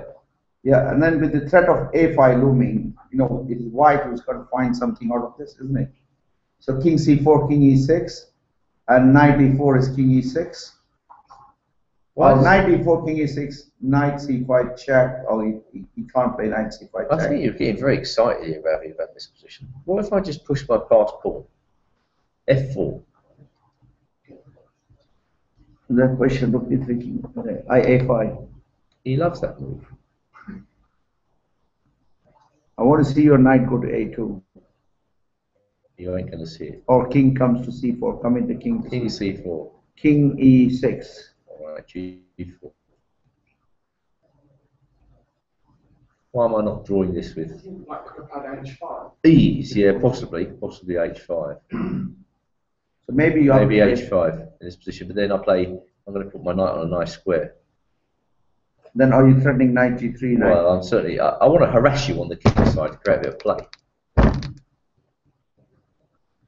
Right, so I don't think this is easy for. I mean, he's got to probably play here, hasn't he? And now, what's this king and pawn ending like? He can't be losing for if he plays just simply knight c5 check. now is he winning after knight g3? Oh, knight g3, h4, and then can you play? I don't think you should do that actually. I prefer this. Yeah. And if you take it, Then probably take king takes. king f5. King f5. You're going to lose this, matey. So sorry, I got to play ab4 first. Yeah. Okay. And then doesn't want me to do that. I'll take this off first. Okay. Take back. h4. Have you calculated it? 1, 2, 3, 4, 5, 6, 7. 1, 2, 3, 4, 5, 6, 7. With me queening first. Not good.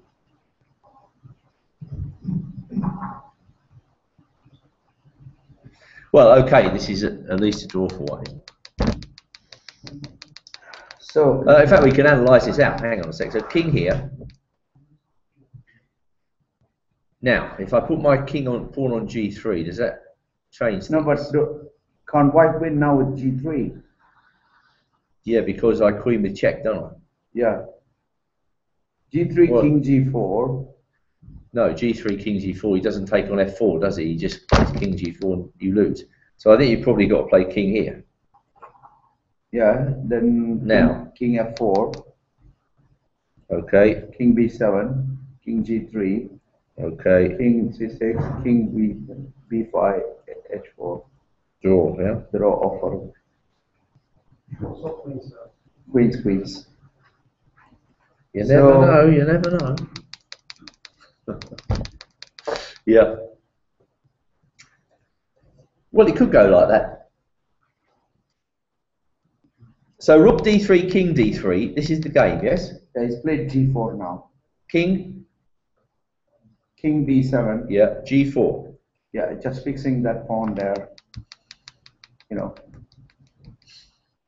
Well, is it time to go a5? f5 king c4. I mean, is it time for black to start thinking about bailing out?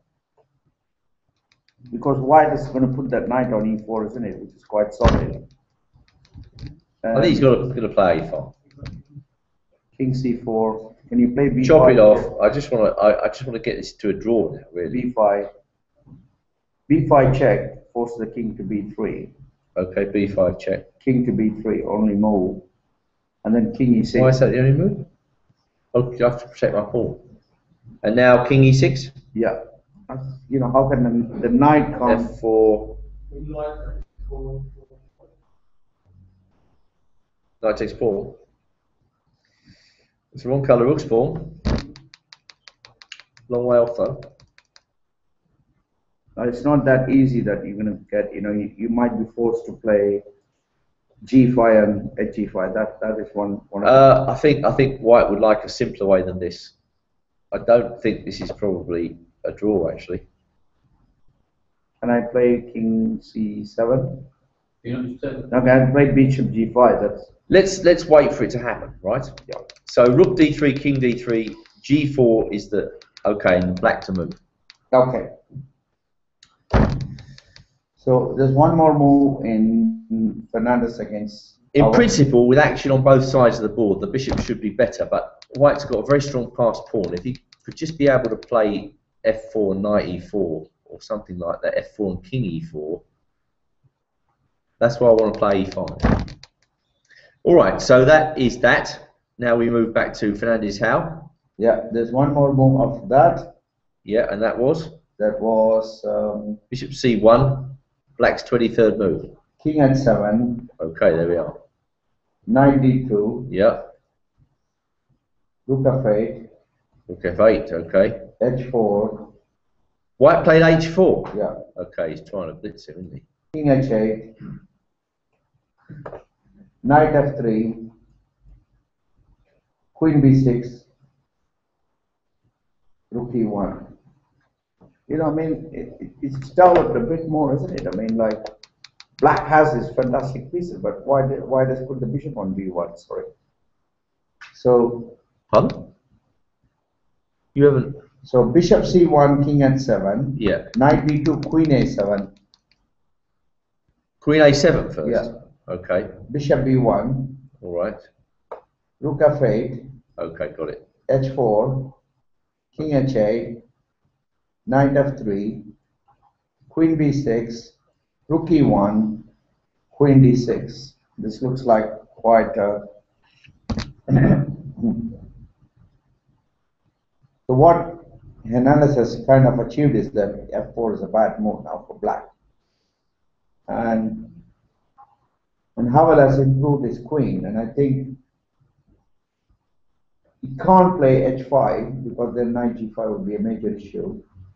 But is he now planning to get his knight somehow to G4 square? That could be a possibility working on D3. He's got 1 minute 8 seconds, and his opponent has 20 minutes. Well, I'm trying to see what White's doing here. I can see a plan for Black, but not White. I can see a Black playing B4 and then Knight F4, and that looks dangerous to me. If I can get B4 in, you have to play C4, then go Knight F4. I'm opening up the position for my bishop, aren't I? But I can't see a plan for White. What is White doing here, actually? Well, it's totally obvious that Black's better. He's got more space, hasn't he? He's got a lot more space. And two much more powerful bishops. And a very powerful knight in the centre. But you've got to do something with him, of course, because White's still solid. But what can White do? That's the point. He can't exchange pieces, really. How does he exchange pieces? He's just got to tread water and hope that the roof doesn't cave in, I think. Because H5, I wonder if I can play G5. Maybe you can sack a piece. Is that the idea? It looks like a load of old rubbish. Knight takes G5. Doesn't seem to help. Pardon? Well, D4, you're kind of opening up for all of Black's pieces, aren't you? Now, you mean, or before? Now or before?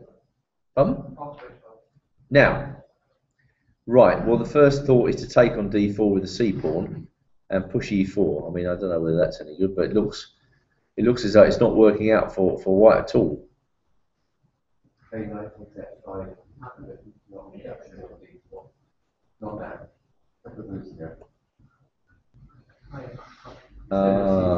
Okay, nice. So maybe that is the way. So E4 at once. Sorry, yeah. Okay.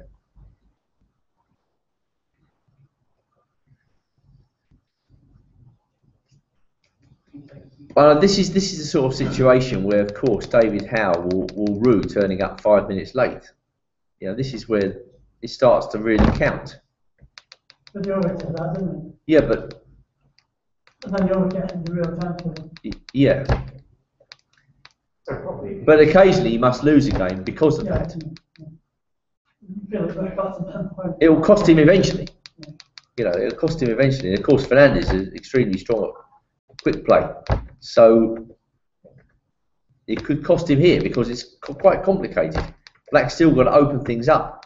My guess is Black will try and do nothing. White will try and force it here. So with Black coming short of time. So White played D4. Did he? So okay, he's trying to force it. So E4. C into D4. He took it, okay. And then now H5 punching it. So he is trying to force it.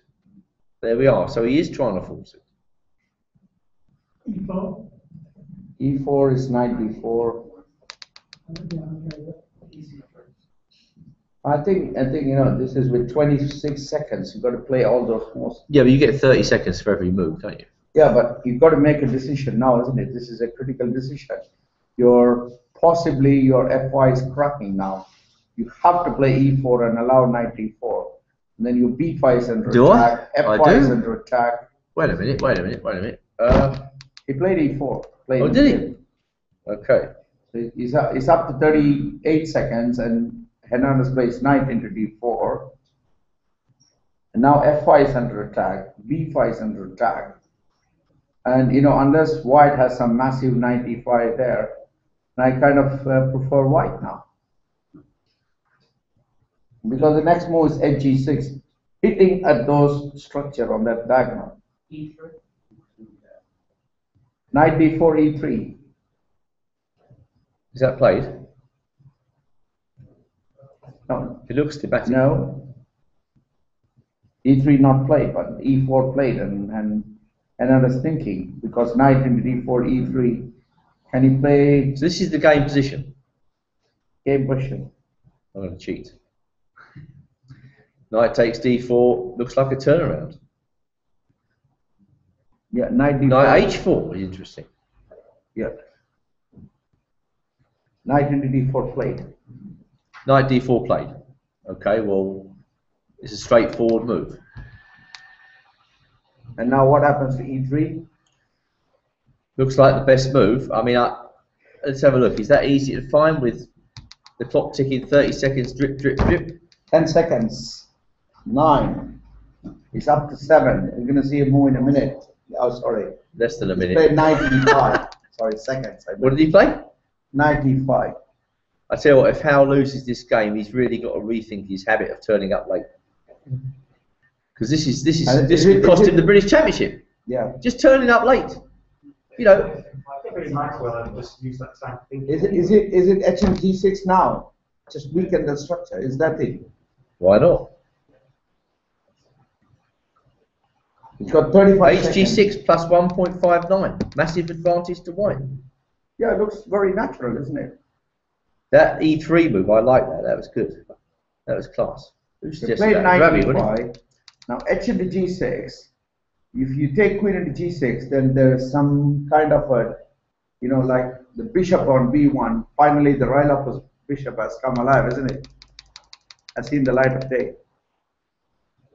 And then I tell you what, if Fernandez learned some opening theory, he really would be an incredibly strong player because he sort of comes to life in the middle of the game. He came to life against Yankan, didn't he? He started playing really, really well. Yeah, and he said he's hoping to play for England as well. Oh, I mean, perfectly possible the way he's playing. Look at this. I mean, White had nothing in this position where Black played d5. What and then Howell made this I think in my opinion, very bad decision to go f5 when he had only 3 minutes left. Yeah. He should have just stuck with c4. So knight e5 Kept f5 back because once you go f5, you committed to this course of action, and now you kind of encourage Fernandez to show what he can do. Is edge g6 clear plus for white? Yeah. Not played in the game. He's got 17 minutes. I think Fernandez is going to win this position. It's interesting if Fernandez has got the ability to stop blitzing him when he gets the advantage. He should stop and use 17 minutes to play. Well, do you know, I was thinking about the way he played. He plays exactly like Petrosian. Right. Petrosian used to do this, is set up these strange positions, and then as soon as the game becomes tactical, he take the opponent apart. It make it look as though he was doing nothing, and then suddenly take him apart, and nobody understood his style. And I think Fernandez plays exactly like Petrosian. When the position becomes complicated, he really starts playing. But you can nail him in the opening, I think. Of course, it's not difficult, easy to do. So it is very difficult for Howell. Have we got any more moves before you fall asleep? At g6 played. He is awake. At g6 played and 19 seconds. I think White's going to win this game. I have to say. And 15 seconds to find a decent move here. Well, Queen takes g6. Is there something wrong with that? What's wrong with it? Something bad? Something bad's going to happen. I can feel it. Sometimes, but I can't quite see it exactly. Okay, Howell played knight e7, knight d5 to e7. Knight e7, yes. So what's the move now? Is it now just queen h5 squeezing in? Knight h5 is the strongest. Knight takes b5 is the greediest. Queen b3 is disappearing from view. Queen h5. That looks like the sort of move you play when the other guy's got 10 seconds left on the clock. Let's get the queen into the business zone and your move. Off you go. It's equal now. So. I reckon that looks like the move. If I had to, yeah, but F5 falls then, doesn't it? Or B5. Let's see. Queen takes G6. Knight takes B5. Nice and cool. So knight H5 now, and then knight G6. Why, it's a pawn up miraculously. Yeah, knight H5, and then if you play knight G6, can I just play knight G7, king G7? Knight H5. Yeah, this looks, you know, the bishops are. Well, I like if knight H5 nabs that bishop on G7, then I like it. But can he try knight G4 after that?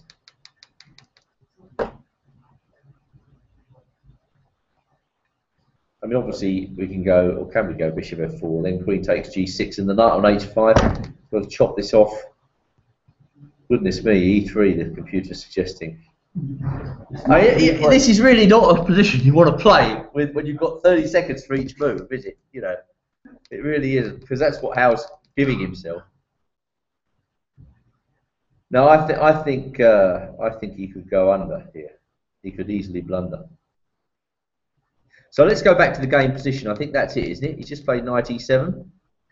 The computer seems to change its mind. Bishop G5 even. What about that for a move? And, you know, black could fall off his chair if white plays that. And the best reply is then E3. My goodness, that's crazy stuff. Imagine you're in time trouble. You're down to 30 seconds to move. The guy plays this, bishop G5. You know. Move, your move. Is a bishop G5 move? And if he takes this bishop, ooh, look at that. So bishop, Okay, well, has he made a move yet? no. Right, well, we're going to have a guess the next move competition. We've got to be extremely quick here, and I'm offering champions of the new millennium. Would anybody like to guess Fernandez's next move? Quick, be quick. Whoever gets it right, because he's bound to play a move in a minute.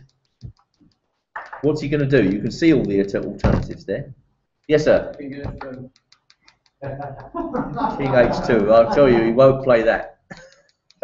Yeah. Hang on. Knight H5. You're going to have a queen H5.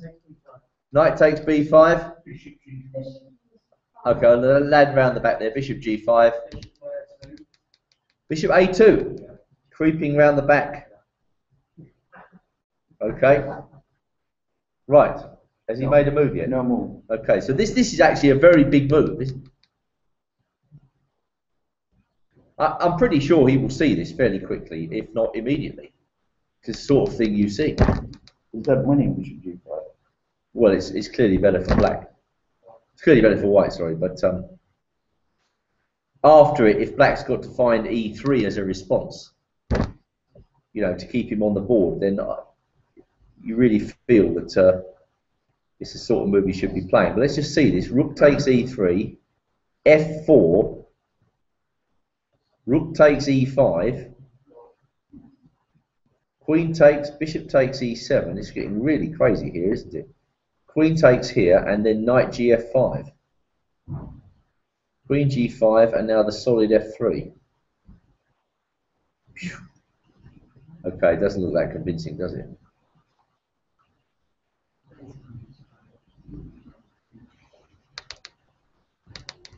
Quite like the idea of bishop G5, just hitting the knight, trying to undermine F5. That's yeah. It's not that unusual that you would want to do that. The only question is, what do you do if he plays E3?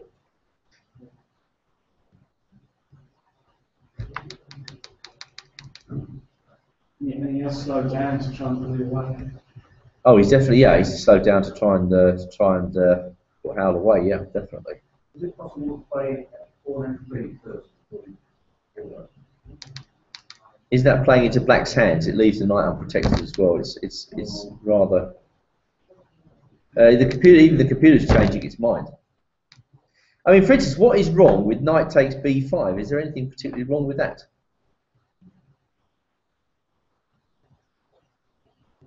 I mean, I presume after that he's going queen takes G6.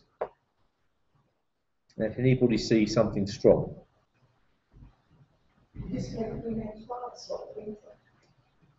You could do. You could do. And then just, But let's not forget now, White's a pawn up suddenly, isn't he? And Queen D6, yeah. Yeah, Queen D6 is also interesting. You don't need to go mad.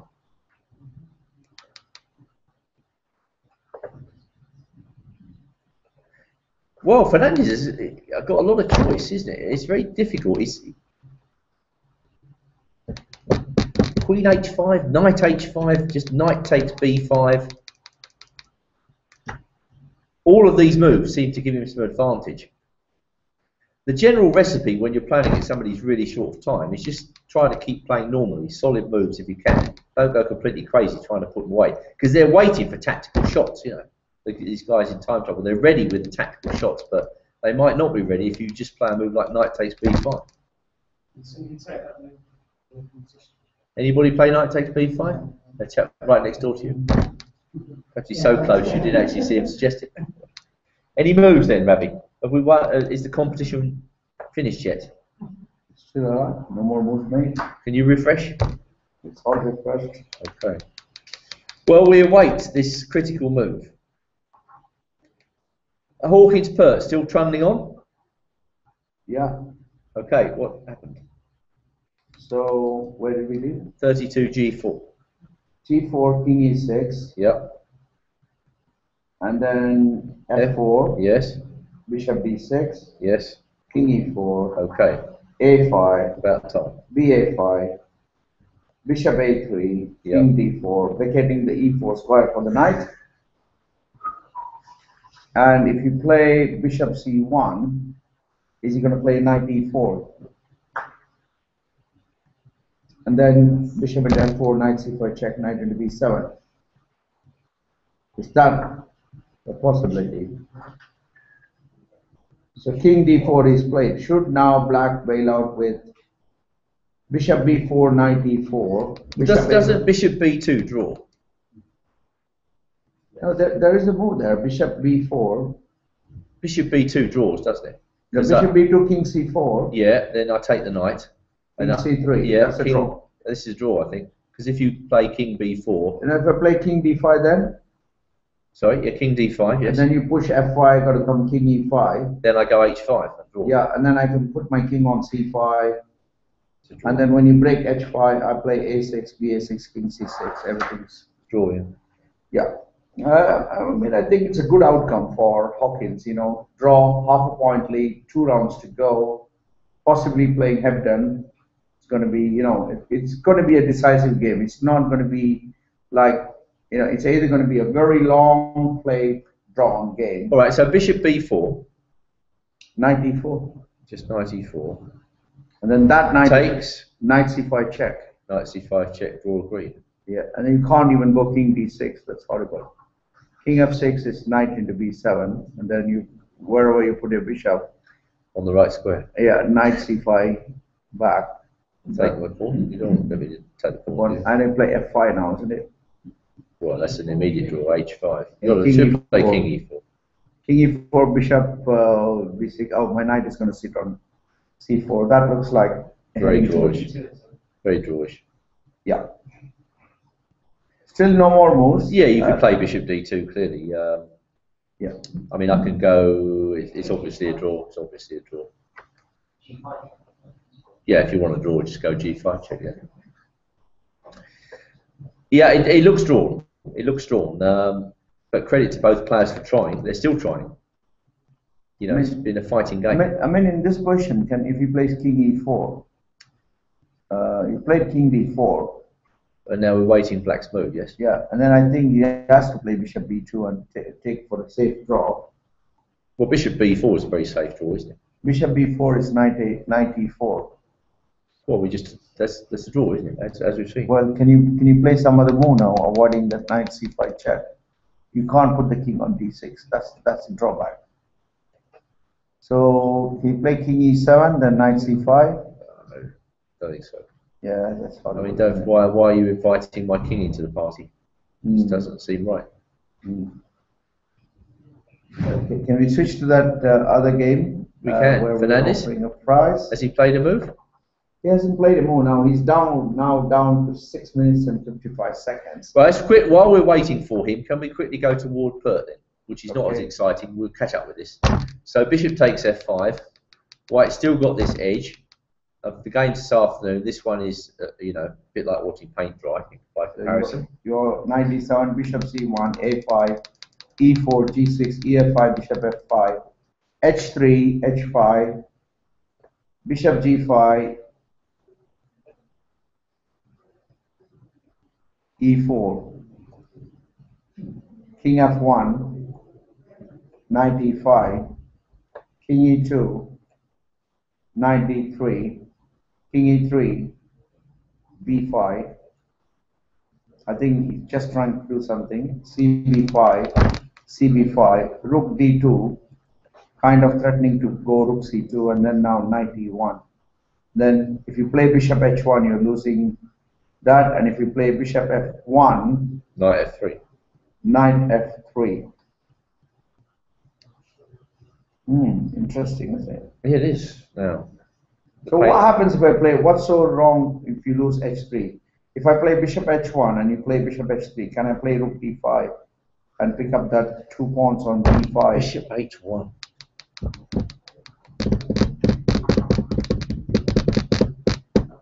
Well, I mean, what am I playing for here with black? I'm playing for a draw, aren't I?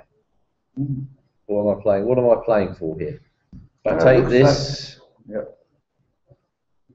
Rook D5. it's knight. It's got F3 and D3 square. I mean, if you want to force him, the Rook D5 is the move. And Yeah, then I've got to force him. can I play something like Bishop B1, Bishop F1.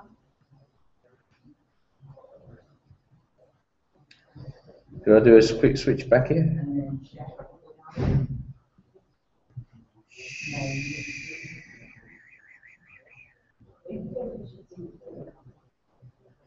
Well, no, it's suddenly got a bit exciting, hasn't it, actually? So knight E1, he's still thinking, yes? Time's on the clock? one, you know, there's loads of time, both of them, but I think time. How can that be? But the time hasn't updated. That's the problem. They must be very short of time. I mean, it's Yeah, 4 hours into the session. 91, and I think he can't ignore this, can he? Well, he can if he wants to lose quickly. But he'll probably go Bishop H1, I think. No, I was thinking if I could bail out here with, say, Knight F3. Why can't I bail out with that move? Just get my rook in the game. Right. We have the move. Doesn't that bail out? Quickly. Yeah. Takes. Saying King F4. And then just take this. Yeah. And if Rook D5, Right. Yeah, and then you have Bishop G4 check. then just Bishop F1, though. It just looks very drawish now. Yep. So if I want to draw, I can get one, I think. So now we go back to the thriller, Hawkins Pert, which may or may not be a thriller. Oh no, Fernandez, wasn't it? Yeah, Fernandez is a thriller. Okay, so now what did he do? He played Knight H5. Who played knight? Who said knight H5? Congratulations, sir. You win Champions of the New Millennium. Don't tell me you've already got it. I already got it. You have already got it. Oh, they can choose what you like. Yeah, I seem to remember you winning that a few days ago. So Knight H5, Queen G6 quickly played. Yeah. Knight takes G7, King takes G7. Boom, boom. Bishop F4, powerfully played. Knight F7. So, again, what's to stop him whipping that pawn off? Yeah, but then F3? So I've got 2 bishops. Well, hang on a minute. Can I go Rook E3 here? Threatening Rook G3. Ooh, That must be quite. cheeky devil. And then, you know, again, he's left with 56 seconds left, you know. I mean, let's take a look at this position. White's now got 2 monster bishops. Yeah. And Black's king is wide open. I like Rook E3, I must say. So the question is, if he beats Howell, is this his Grandmaster title or is it Grandmaster No, I think. Just no. Okay, let's check your suggestion out on the engine. Rook E3 does look strong. Rook E3, Ravi, well done. Give him a book. Oh, he's got them all. He's got them all, regrettably.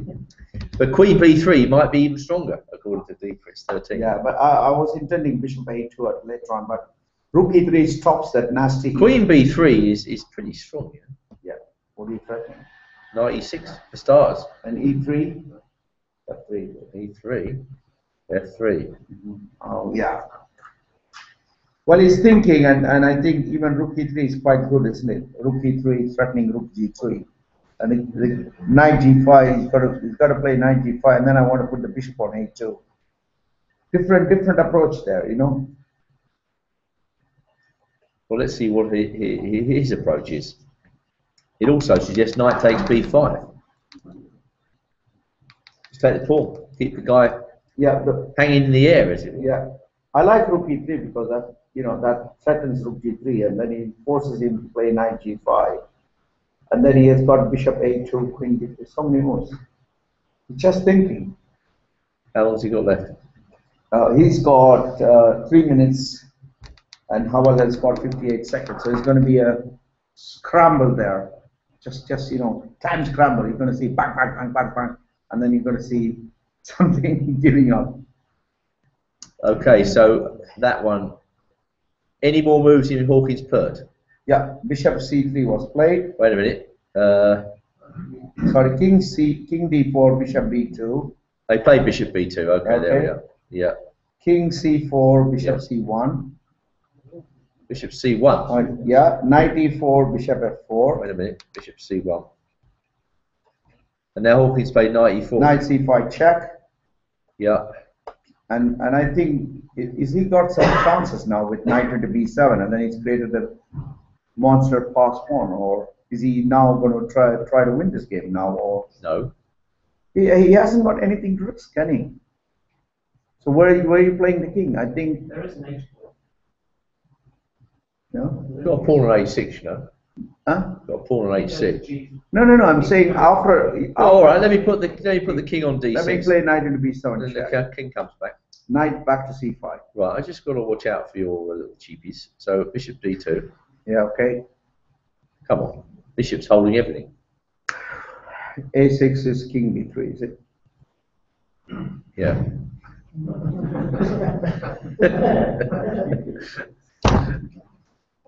So he's just played Knight C5 check. Looks like you're going to shake hands in a minute. Yeah, there's a draw offer. I think Knight C5 check. There's going to be a draw offer because after King D6, Knight B7 check, King C7, Knight C5, Bishop D2, Knight B3, Bishop E1. Then the king is free to roam, but I think there's no progress there.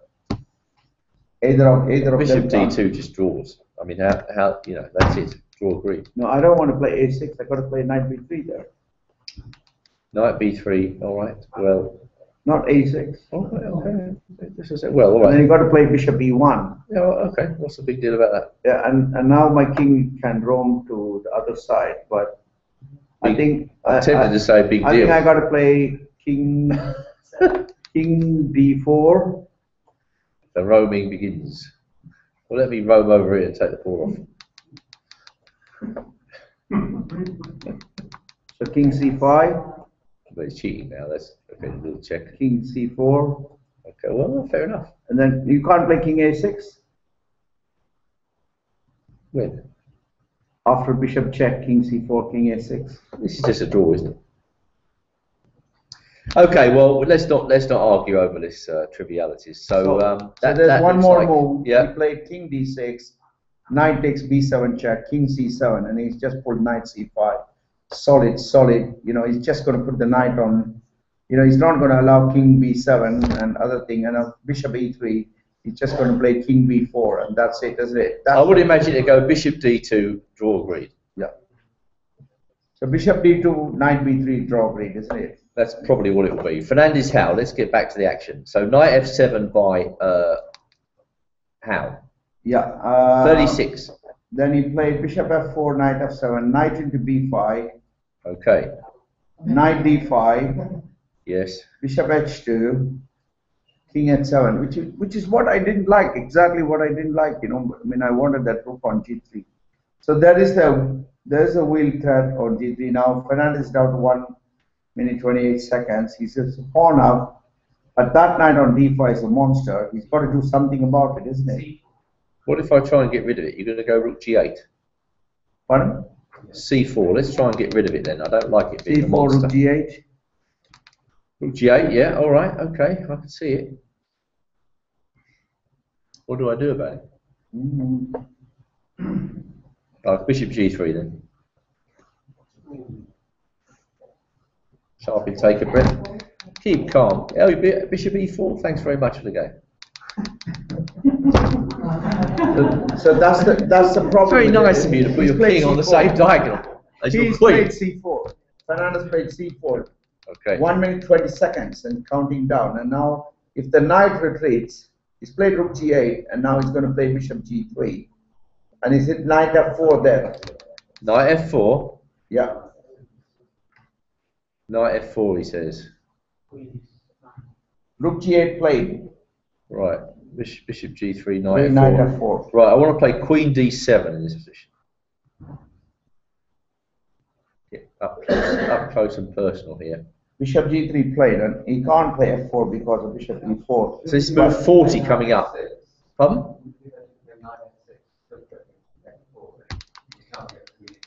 Oh, they just wanted to create some. Okay, threats. Howell can play knight f6, and then you do. Is knight f6 winning now? Can we click the engine one, please? Knight f6. Hang on a minute. f4. How do you stop f4? Oh, you got to play queen d2 and then stop it. Queen d2.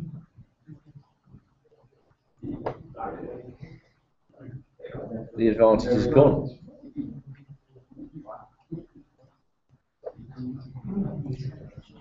And then queen d2, then he's got knight h5. So what happened in this game? Let's just have a quick run through here. Knight h5. Queen g6. He took off the bishop. This should be very good. Bishop f4, still looking good. And now rook e3, Ravi.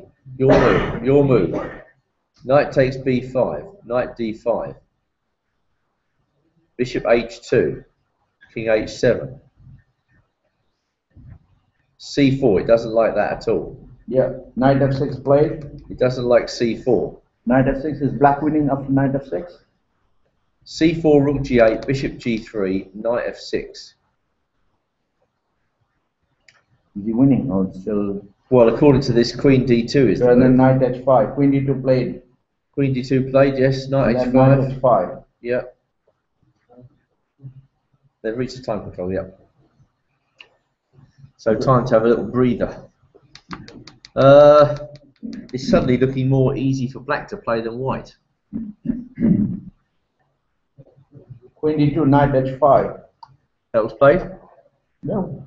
Sensible move, knight h5, threatening knight g3, queen g3, and then rook g3, and then, you know. So that's why at the crucial point it was to neutralize that. Pardon? Knight h5 played in the game. Yeah, this is the game position. And now Fernandez has 1 minute and 18 seconds. Well, he's got the time control now. It's been 40. Yeah, he can't play anything, can he? I mean, Well, he's got queen d7 or queen d4, according to the machine. Right, knight c7. Yeah. Has he got knight c7? Yeah, he's got knight c7. Knight takes g3. Queen b6 check. Then, of course, it's going to get even area here.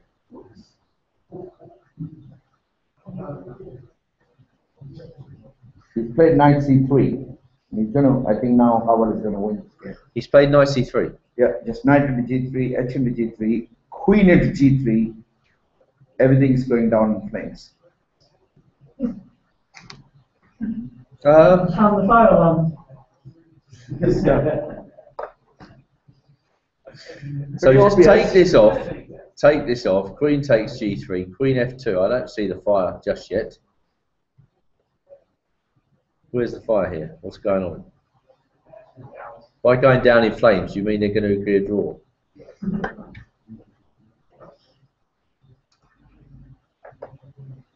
Okay, well, everything to play for still.